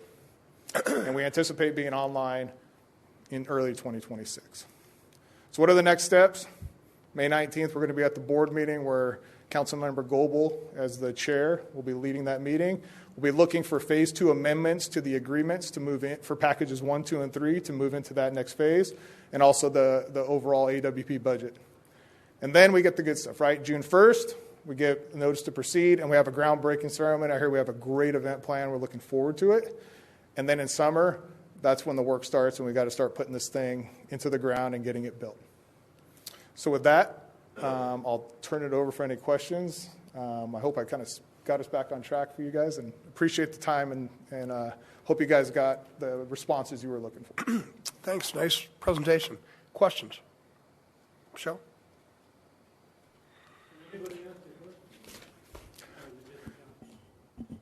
I'm sorry?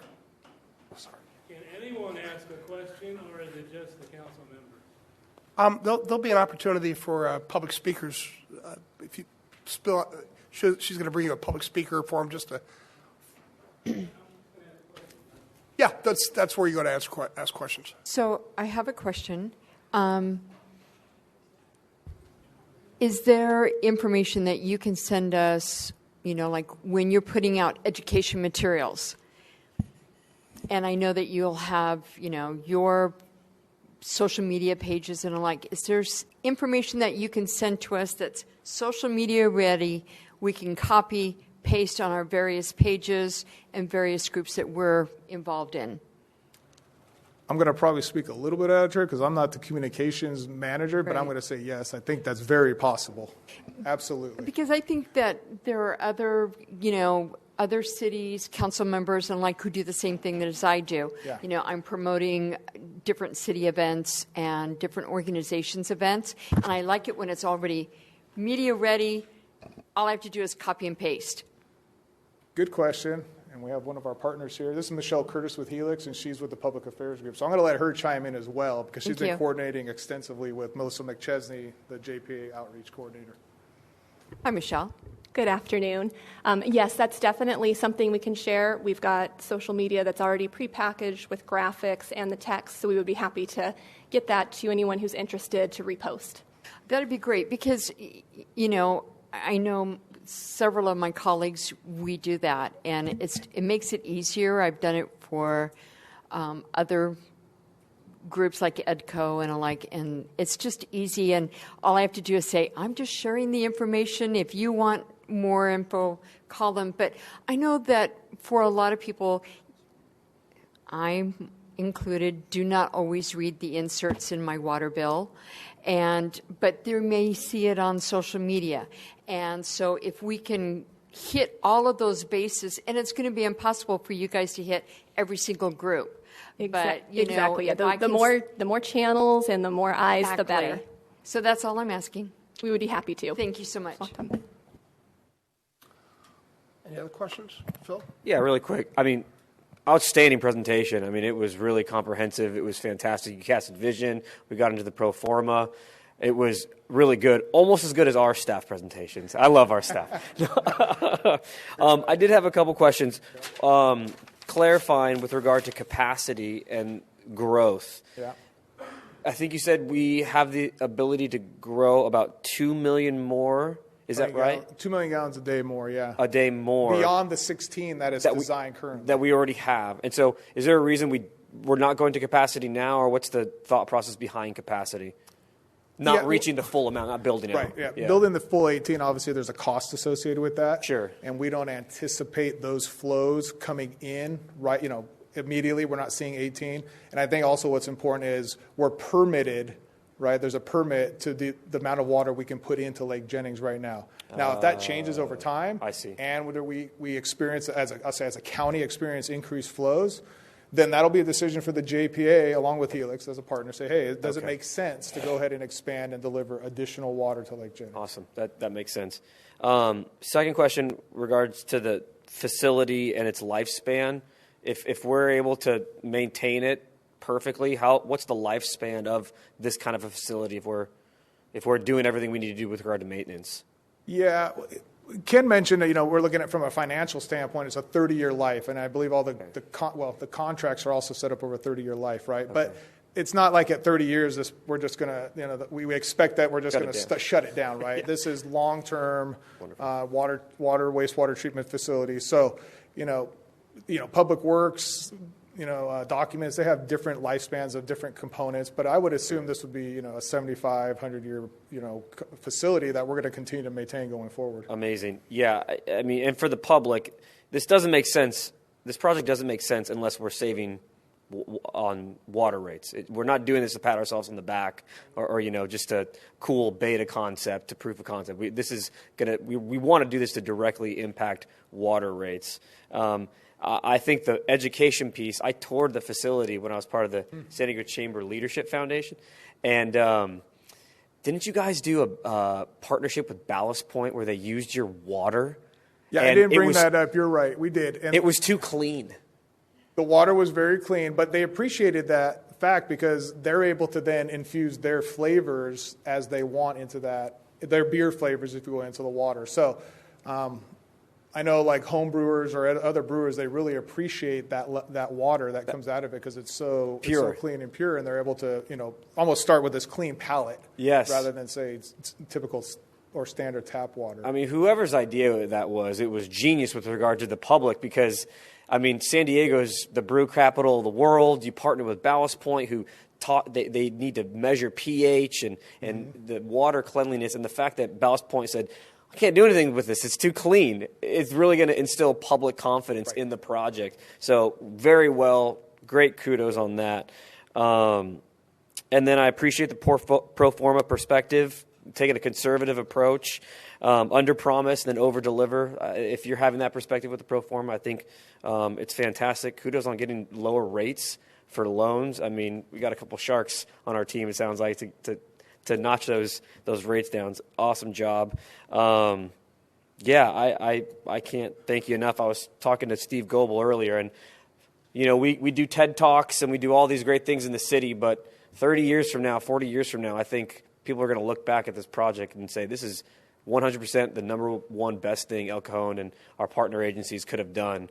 It's going to stand the test of time. So, yeah, thank you for all the work you've done so far.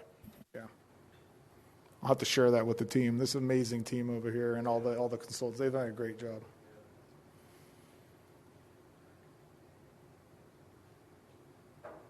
Well, I think this is an amazing project.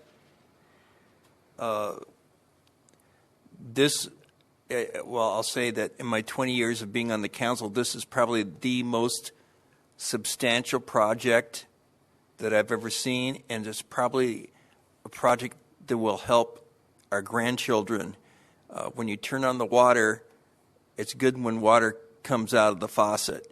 So, you can't live without water, and the way things are going, we're getting drier and drier, and we're in a terrible drought right now, and this isn't the end of it. So I think this is exactly what government's supposed to do, look forward in the planning so we don't run out of water in 10, 15, 20 years. So this is a big deal, and since I was part of AWP for the first year, I know a lot about it, and your staff is wonderful. They care about the public. They care about the finances. the public is getting a really good deal on this. So thank you all for what you've done.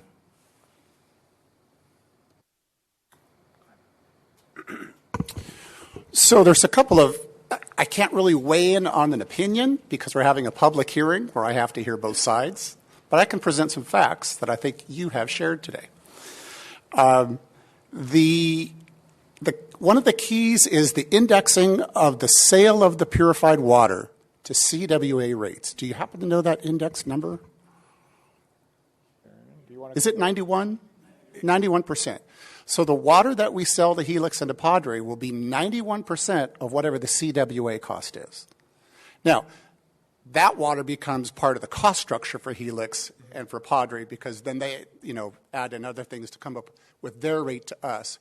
But just knowing that the wholesale rate of water is 91% of what the alternative is an important thing to remember. It's also important to remember that as CWA rates go up, so does the sale of purified water revenue go up. The higher the sale of purified water, the lower the wastewater costs. It offsets the wastewater costs. In the first couple of years, 42% of the wastewater costs will be offset by sales of water. So almost half of the cost of the program, the operating cost of the program, is already paid for by the water that is going to be sold to Helix and Padre, should this be approved. So that's, eventually it would rise above 50%, more than 50, 54% someday. That is an important thing to remember, to say this project is not just a bunch of new pipes in the ground, it's actually generating revenue to offset wastewater costs. That's an important thing to remember. The financing of this project, which goes into the rates, the wastewater rates, the Padre Dam staff, acting as the administrator or staff to the JPA, has negotiated $383 million from the state at just 0.8% interest. That's not going to happen again in a long time, not in today's environment. And on the Environmental Protection Agency side, the staff has negotiated, something like $387 million. It initially came out at 2.3%, but got renegotiated down to 1.95%. And this is the cost of the money to build this project. So that was excellent advocacy for the ratepayers and that kind of thing. So really a key here is, and remember, this water recycling thing has been in Orange County for over 10 years. This is not a pioneer project in the United States. This has been at the water in your Coca-Cola at Disneyland from the fountain. And it's water in a lot of restaurants and homes in Orange County for over 10 years. So this is the same kind of process. I just think it has the opportunity to provide more certainty, because if the area is dependent on the CWA for water, much less lower rates, will the region have the same certainty as it will under this program, which provides certainty of at least 30% of the total usage? And these are the things that we will weigh at the May 19th meeting. But I think there's a lot of good information. I think we have great partners all the way up and down the street in terms of Helix and Padre and the county. So I think it's going to be a very interesting meeting next week. Any other questions? Well, thanks. That's an exhaustive report. I appreciate all the hard work you put into doing it. There might be some more questions from the public afterwards. Perfect. Thank you. Thank you for your time. Okay. Angela, do we have any speaker cards on this? Yes, sir. We have one. John Moore. Hi, Mr. Moore. I'm sorry to make you go through the process. No, and I don't want to interrupt your process if you've already gone through these things here. I didn't hear any costs I was looking for. In particular, and I'm not saying that you don't know them, I just didn't hear them. Cost per acre foot for the treated water. If you're going to be adding some water that was previously used and then cleaned and then putting that back into the water supply, what does that do to the cost per acre foot? I am not the person to ask, so we have a team of experts here. Yeah. I don't have the exact number, but I think it gets to the point the council made that it would be 91% of the cost. So Helix buys untreated water from the county water authority. They have their own treatment plant, Levy treatment plant, and so it would be, most of the water they purchase from this project would be at 91% of whatever CWA is, and so that wouldn't be increasing their costs. Now, I know C. Helix has mentioned they've had to make investments to be able to prepare Lake Jennings and their plant to receive the water and distribute it, but it's it's going to have a neutral effect on the cost per acre foot. And right now, 1 acre foot, Helix pays $1,450, so it would be 91% of that. So, well, go ahead. We'll let you guys sit. Go ahead and ask another question. Yeah. Another question is, what about the, we want to be sure we're getting apples for apples here. Now, we understand maybe the cost is $1,450 per acre foot. That's fresh water from the CWA or the MWP, basically rainwater collected in Northern California. Am I correct on that? Well, the CWA purchases... It's not from a desal... Well, let's forget the desal plant because it's about 50,000 acre feet per year, and we use about 550,000 acre feet in the entire county. And I don't know, is the Carlsbad plant up to full production yet? I think it's irrelevant for this conversation. We only have one place to buy water from, and that's really through the CWA, who gets it from Metropolitan, right? And so Metropolitan procures water through a Western State PAC and comes through the Delta and local groundwater. So, ultimately, one of the things that makes this project important is if you look at that water supply.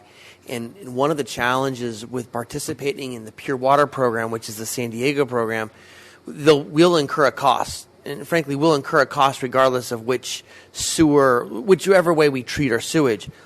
But with Pure Water, we get no benefit of the water that is generated. The city of San Diego gets benefit of the water that's generated. We don't. So under this program, we'll get the benefit of the water sales.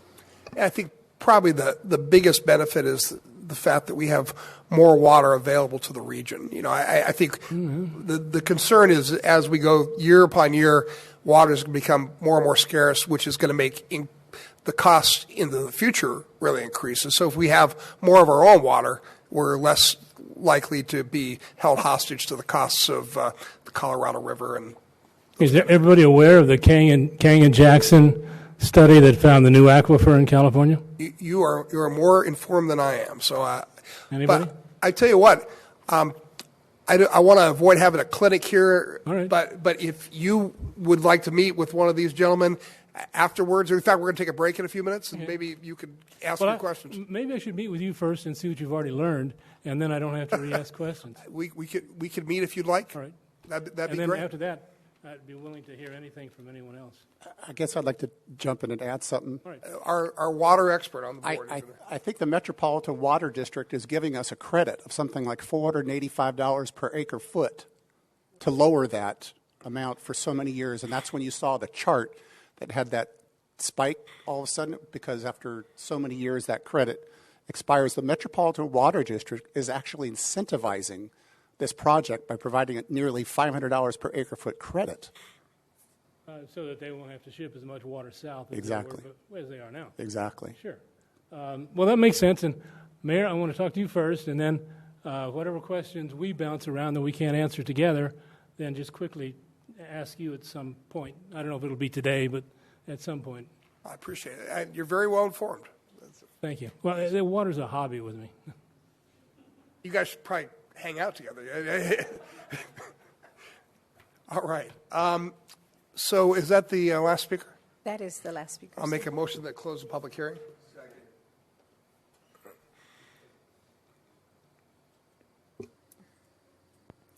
Motion carries by unanimous vote.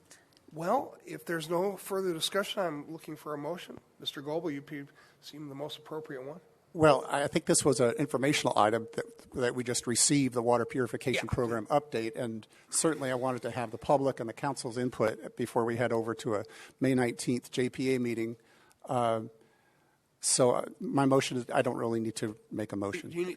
No, you don't need to vote. Okay, then we're good. I would like to acknowledge Mr. Carlisle, though, who's getting ready to retire from this project and is handed off this project to Kyle Swanson, who's been paralleling for 6 to 9 months, ensuring continuity of excellence and institutional knowledge. Mr. Carlisle started at age 16 here in El Cajon with the recreation department as a supervisor. So I think he's about done. You're retiring, completely retiring? Not completely, no. Just from public service. But I mean, from your job? Yes. Oh, wow. So I'd like to acknowledge Mr. Carlisle for his efforts in this. Also, Mr. Lugo from Helix Water also has served the community for a long time, and he's retiring as well. And Brian is going to take over, and I think we have a great succession and smart group of people doing this thing. Thank you all for coming. I appreciate it very much. And ladies and gentlemen, we're going to take a short few-minute break, and we'll come back and conclude the meeting.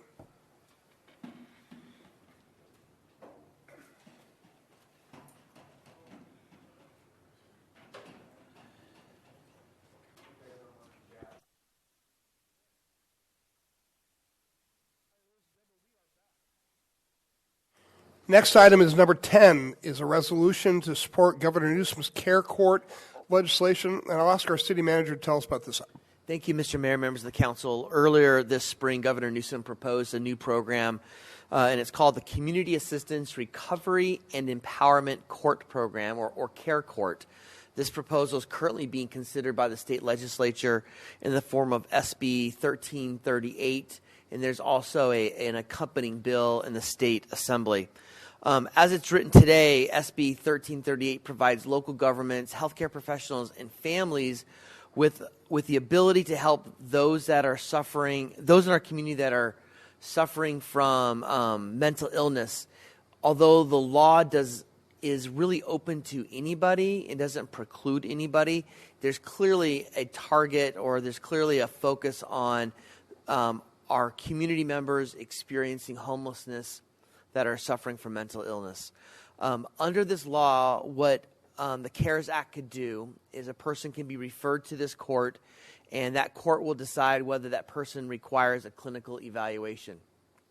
From that evaluation, a customized mental health plan would be developed, and this court-ordered plan could include behavioral health treatment, stabilizing medication, and a housing plan.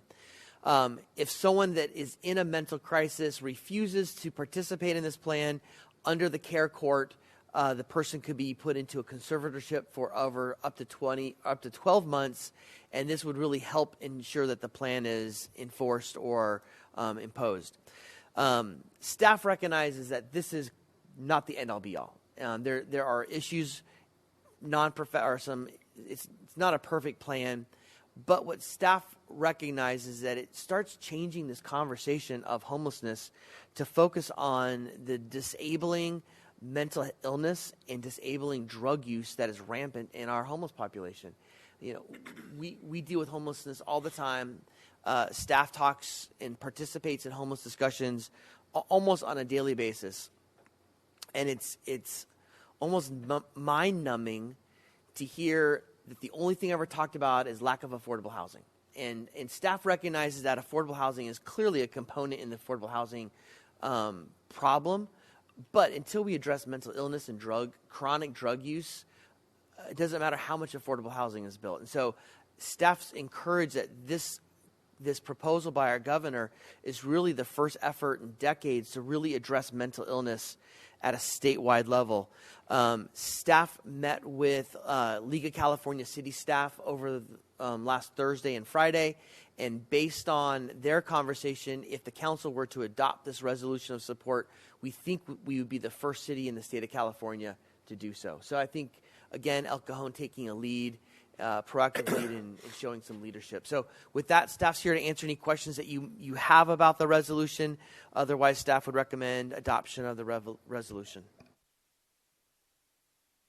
So if there is someone who is sitting on the sidewalk with all their little trinkets around and they're clearly don't have the wherewithal to be able to find food because they're eating out of garbage cans, they can't hold a conversation, those people can be, because you can't just get them to go to court, so they would have to, what would be the process? How are you going to get these people to the court and get that conservatorship done? Are we going to have to physically, arrest them? And it would probably be similar to and by the way, the law does not include that level of detail, but I would assume it would be similar to what we do now, which would be like a 5150 hold. Right. So they would be taken into a form of custody and taken to a location to be evaluated. Okay. Quick question. We were briefly briefed on this at League of California Cities, and with regard to mental health, does SB 1338, was drug addiction removed from the language of the bill? I remember something was shifted away from drug addiction. Can you opine on that? Or one of you two? I think the mayor has some info on that. Right now, you're not allowed to put somebody on a 72-hour hold or a conservatorship just because they're addicted to drugs. They have to be what you call gravely disabled, meaning they don't have the ability to access food, clothing, or shelter even as provided for them. Okay. What the governor's talking about doing is changing the laws that govern 72-hour holds and the holding of people against their will. Got it. So that you could include people that were chronically homeless and not homeless because they like the lifestyle, but they're so disorganized, they're so psychotic that they can't really form a coherent plan to get themselves off the street. Right now, it's so hard to put somebody on conservatorship, and the judges are very loath to put somebody on a conservatorship unless they're just really, really psychotic. I've been to conservatorship hearings where the judge said, "Do you have any plan to care for yourself?" And the guy said, "Well, I'm going to sell starfish on the beach and try to get it up." And the judge said, "Well, that's a plan, so you can go." And what the governor's trying to do right now is to relax those laws so the judges have more leeway and give people a choice and say, if you go into treatment, then great. If you won't go into treatment and you keep coming before this court, then I'm going to incarcerate you. And so, but that's all just, it's a rough idea right now. They're going to get a lot of pushback from this in the legislature. They're going to get a lot of pushback on this from the homeless advocates. So, and I asked Grant to put this on the docket today. Awesome. One of the reasons being is that you know that I rarely agree with the governor, and I rarely take his side on something, but he's on the right track with this from a mental health perspective. And I think it's really, since we are also doing a lot for homelessness, I want us to take the lead on this and say, you know, we support what you're doing here. So that's why we're coming to the council today. Yeah, I think it's fantastic. I've been saying for years, the state needs to look at its conservatorship laws if we're going to do anything to help these people who can't have proven that they can't help themselves. So I think it's fantastic. Thank you to staff and the mayor for taking the lead on this. More questions? Steve? Well, I noticed in the draft of the law that there's quite a number of people who could file a petition to initiate care proceedings. It's not just a small group. It could be a spouse, parent, sibling, or adult child of the respondent. It could be a director of a hospital. It could be a director of an organization like Home Start. It could be a qualified behavioral health professional, a first responder, including peace officer, firefighter, paramedic, EMT, mobile crisis response, homeless outreach worker, et cetera. So the burden is not just on one sector of society to have all the knowledge or wisdom to do this. And that's just who can initiate the thing. And I think that's an important thing to say. It's not placing all the eggs in the basket of one person to decide who should go through a care court. It could be a family member who says, you know what, this is beyond anything I can do. I need help. And then that initiates the process, which ultimately may force accountability into forced treatment or some alternative. And I think this is a draft of something that's worth talking about some more.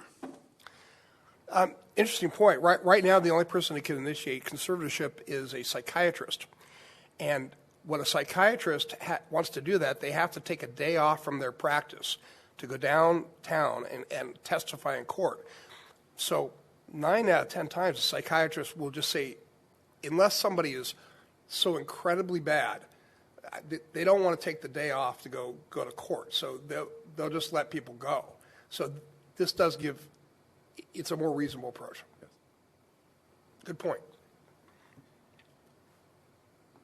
Any other thoughts? All right, well then let's go through the process. Angela, do we have any comments on this? No comments, sir. All right, well, if there's no further discussion, love to have a motion. Adoption. Second. Please vote. Motion carries by unanimous vote. Wonderful. All right. Next item, 11, is the Fourth Amendment to the City Manager Employment Agreement. I'm required to read a statement, and council members, if there are any questions on this item, Human Resources Director Marisol Thorne is available to answer any of those questions. Mayor, before you begin, Mr. Mitchell would like to make a statement, and he'll have to be leaving the room. Oh, yes, of course. I have a personal financial conflict with this agenda item. As such, I'll be excusing myself. Thank you.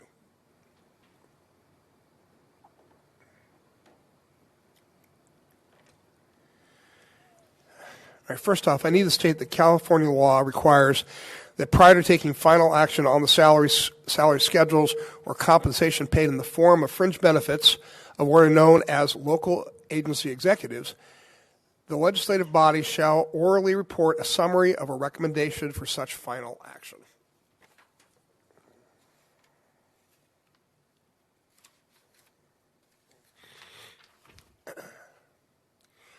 A local agency executive includes any employee of the city who is not subject to the Myers-Milius-Brown Act and who is the city manager. So, for the purposes of disclosure, this report includes action on the salary of City Manager Graham Mitchell. Now for the proposed change. On April 12th, the City Council conducted a performance evaluation of the City Manager. Based on that evaluation, it is proposed the City Manager receive a performance-based salary increase of 3% effective April 13th, 2022. This concludes the reading to the change in the compensation for City Manager as is required by the law. I'd like to ask the City Council if you have any discussion before we ask for any comments from the public. No? All right. Angela, do we have any speaker cards on this matter? We have no speaker cards. All right. Council members, is there any further discussion, or would someone like to make a motion? Move adoption. Please vote. Motion carries by unanimous vote. Should we tell Graham, or maybe we should just let him stay there?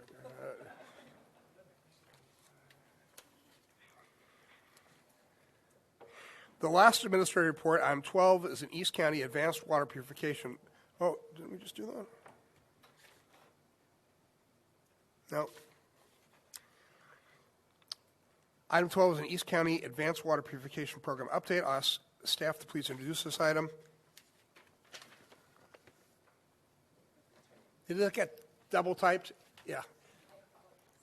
Well, that's okay. I thought it was. I said, well, we just haven't got enough water stuff today. All right, there are no commission reports on today's agenda. Oh, wait, now we got to go somewhere else?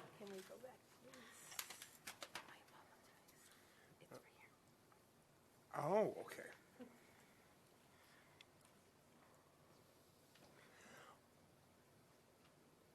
Okay, we have to talk about update on expenditures related to the American Rescue Plan.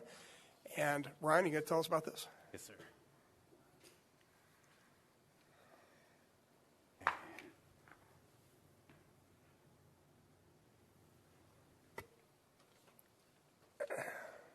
Can I get the import switched for the... Thank you.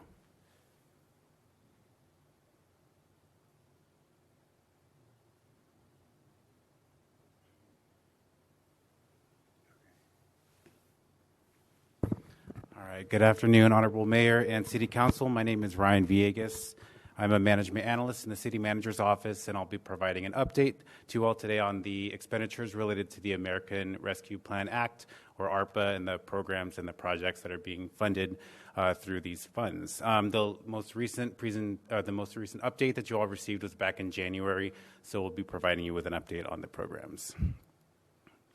All right. So this is the first of two tables that I have for you. It shows the projects, the appropriations, as well as the expenses and encumbrances on the third column. And those figures are through March 31st of this year. The city is required to report to the federal government regularly on the expenses for these projects, and the most recent report was submitted back in April, and those funds were through March 31st. The only exception is the first line, the Small Business Grant Program. That program closed on April 15th of last month, and so we adjusted the figures for that line. I will revisit the Small Business Grant Program afterwards. We'll go down each program to provide a brief summary of each of those. So for the cool zones, the evacuation site upgrades at recreation centers, the Phase 1 construction contract was awarded by the City Council at the February 22nd meeting, and it was executed on April 21st. And work is planned at Bostonia and Kennedy recreation centers, as well as Fletcher Hills Pool, and construction is anticipated to begin in October. And then Dollar Days Recreation Program, the recreation classes were offered, low-cost recreation classes were offered back in 2021. This program was very successful and well received, and is continuing into the summer of this year for aquatics classes, and those are going to be offered for a cost of $5 for city residents. The Business License Assistance Program, that program, as well as the other ones you see highlighted in red, those are all completed already. That program provided business license tax credits to over 2,700 businesses in the city, which was very successful. For the economic development studies and efforts, Mr. DiMaggio is working with a consultant to analyze potential projects for the city in this area. The solar battery project, the construction contract was awarded by the City Council on April 12th, and the city has already purchased and received all batteries, and the solar panels and structural steel for the carports still need to be ordered pending contracts. The city network, cybersecurity, video equipment upgrades, as well as the broadband and fiber optic network. The IT director is still moving forward with these two projects.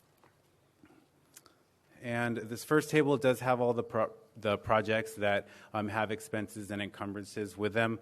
On this next table are the other projects. Even though there's no expenses for them, there is still movement on most of them at this time. So, moving right along, so the street beautification, entryways, and safety projects.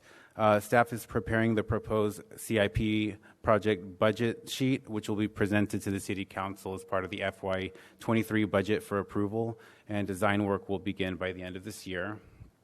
The economic development appraisal services category, that $40,000 was carved out of the $5 million that was originally part of the Small Business Grant Program.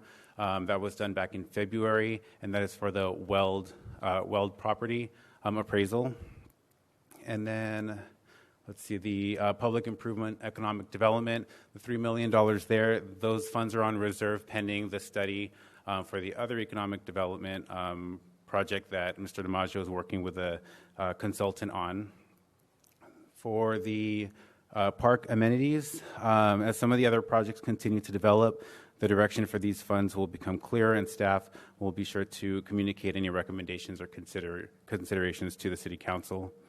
For the Social Worker Response Team Pilot Program, this program is currently on hold to determine the effectiveness of the county's mobile crisis response team. And then finally, for reimbursement for mitigation efforts, these funds are still on reserve for the time being for any unforeseen city response that might be required if the pandemic continues to change in any way, shape, or form. So the total for all the programs is the budget is $30,399,000 and $751,000. Excuse me. So an adjustment is recommended to the Small Business Grant Program for the total budget so that the sum of all projects actually does reflect this. So I will go back to that last slide. So that first line, originally the Small Business Grant Program did have $5 million, and then $40,000 was carved out for the appraisal services. And originally, back at the beginning when the City Council was all deciding how much to allot for each of these projects, all the numbers were rounded. And so when you added all those up, it actually slightly inflated the actual dollar amount that the city was receiving from the federal government. So the adjustments recommended in that program to bring the total to the to that $30,399,000 figure you see there. And for the rest of the presentation, we'll spend some time on the Small Business Grant Program, which wrapped up last month. So the program distribution by category that you see here, so there was 277 businesses total that benefited from this program, and you can see the distribution across the different categories there. Lots of services and restaurants across the city, retail, and you can see it right there. And then our GIS team put together this map for us. So we can see where these businesses are scattered across the city, so it shows a pretty good representation around the city, which is great. And then we have another map on this next slide, which shows a heat map, which shows the concentrations too as well. So it's a pretty successful program that touched all the different parts of the city and the businesses, which is great to report. Okay. All right, and then looking at the grant programs by the option, so there were 116 businesses total who applied for option number A, which is hiring employees. 126 businesses elected for option B for business enhancements or improvements into their business, whether that's replacing their signs or equipment or things that they have inside their businesses too as well. 27 businesses chose to blend options A and B, and then there were 8 home-based businesses as part of the program, and again for that 277 businesses total. All right, and then some other figures for that. So there's 277 businesses total. 224 already have their grants completed. They're already paid out. They've already completed all their remodels, their investments into their businesses, and they're already paid out and they're completed. And then there are 53 who are still outstanding. They have their pre-approval status, which means they've already received their guarantee that as long as they follow these steps, then they have that money coming back to them too as well. And then we decided to include the new businesses that benefited. Back in January, the City Council had decided to expand the eligibility requirements for the program to include businesses that were hired between January 1st of 2020 and then December 31st of 2021, who might be at a disadvantage compared to other businesses who were eligible because they were existing prior to the pandemic. So five businesses benefited from that, so which is great to hear. And then there's actually 13 employees who were hired in those businesses. And then, as you can see right there, 348 employees were hired total across the city. And then we have another option that was part of the program that could be done is that businesses under option B had the option to purchase work vehicles as long as they were purchased from dealerships here in the city of El Cajon, and 2 businesses actually took advantage of that opportunity. And so one vehicle was purchased from Toyota of El Cajon and another from Massey Nissan. And then also, there are also several businesses that utilize local El Cajon businesses for their upgrades and investments under options B and C. And so some of those were 3D imaging signs, Cameo Paper and Supply, Ron Rice Painting and Consulting, even Home Depot, of course. And so I know the this program initially was envisioned that a lot of this money would help to stimulate our economy here in the city of El Cajon. And so I'm happy to report back to you that under option B and option C, there actually was a lot of that happening here in the city. So it's really great. Great. And let's see. So as far as the budgets, again, so the total budget for the program was the $4.9 million, which is adjusted. The total funds that have been expended already to those businesses who already completed is that $2.7 million you see right there. The pre-approved businesses who have their guarantee coming to them, that's that $653,000 right there. And then staff is recommending a $20,000 buffer for those businesses because it can happen where option B business, they got it pre-approved for $14,500 for A, B, and C proposals. And then when they go out to do their projects, if they have like plans or permits or just other things that happen during the process, it sometimes inflates the total. And so some of them do end up approaching that $15,000. So the total budget for the program would be the $3,386,469, which would leave the remaining appropriation at the $1.5 million. And with that, I'm happy to answer any questions. Let me see if there's any questions. Michelle? So we still have, what, $1.5 million? Yes. Okay. So I know that we did some park amenities, improvements in the parks. Last year, I think it was, I had talked about a water feature or a cooling zone, splash zone for kids and the like. Couldn't we take some of that money and do that? Because I nixed it at $265,000. I thought that was really high. So can we use some of this money for that? I think one of the concerns, yes, council can. I think one of the things, though, that when we recommended initially is that ideally these programs or this expenditure of funds would not include ongoing or incurred costs. The concern about a water feature or a program is there would be ongoing costs, maintenance costs, replacement costs. So the council would just, if they were to do that, you'd have to go in eyes wide open that you need to allocate money in your budget every year for those additional costs. I see. But that would be the only concern. But it would be an eligible use. Okay, thank you. With $30 million awarded to us and really only $6 million spent, $24 million is a lot that hasn't been spent yet. Are we at risk of not spending it in the time frame the government has given it to us, or do you have a pipeline going that, yes, we'll eventually spend what we were awarded?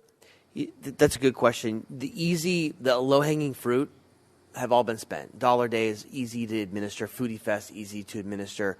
The big pipeline projects, you just upgrading fiber optics, you just don't do that over a weekend, right? So there's a lot of planning.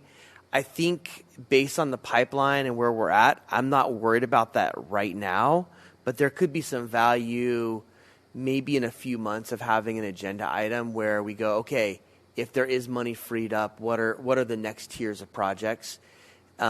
Maybe not have to reallocate money, but have something ready to reallocate in the event a project falls out.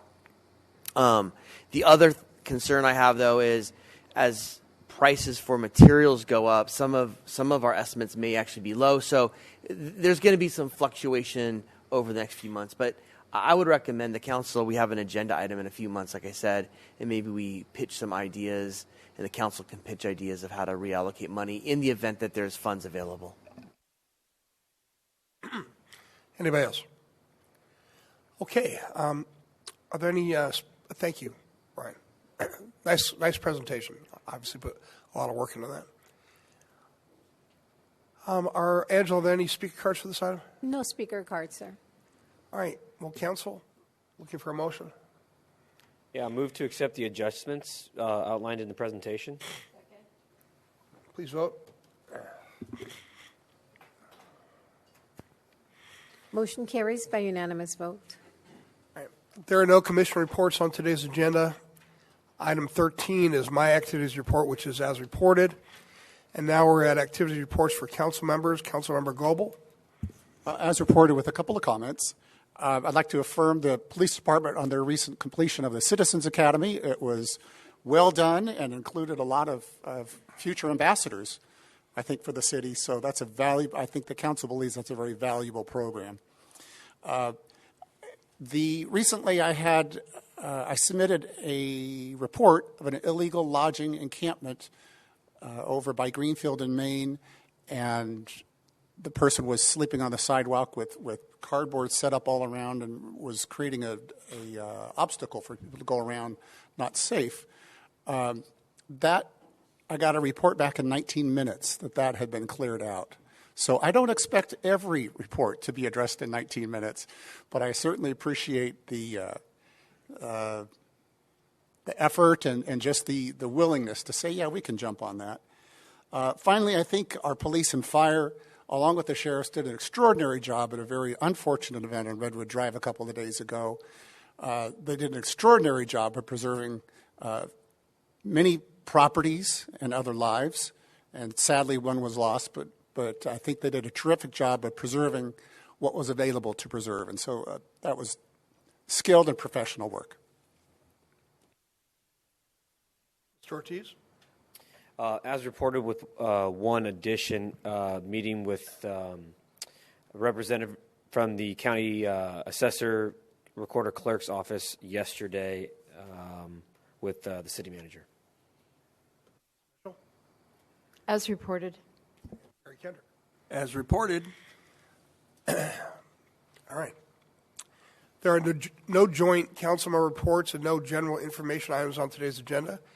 There are no first or second readings of ordinances and no closed sessions for today's agenda. And then this brings us to the adjournment. The regular joint meeting of the El Cajon City Council, El Cajon Housing Authority, successor agency to the El Cajon Redevelopment Agency, held this 10th day of May 2022, is adjourned until Tuesday, May 24th, 2022 at 3 o'clock p.m. See you then.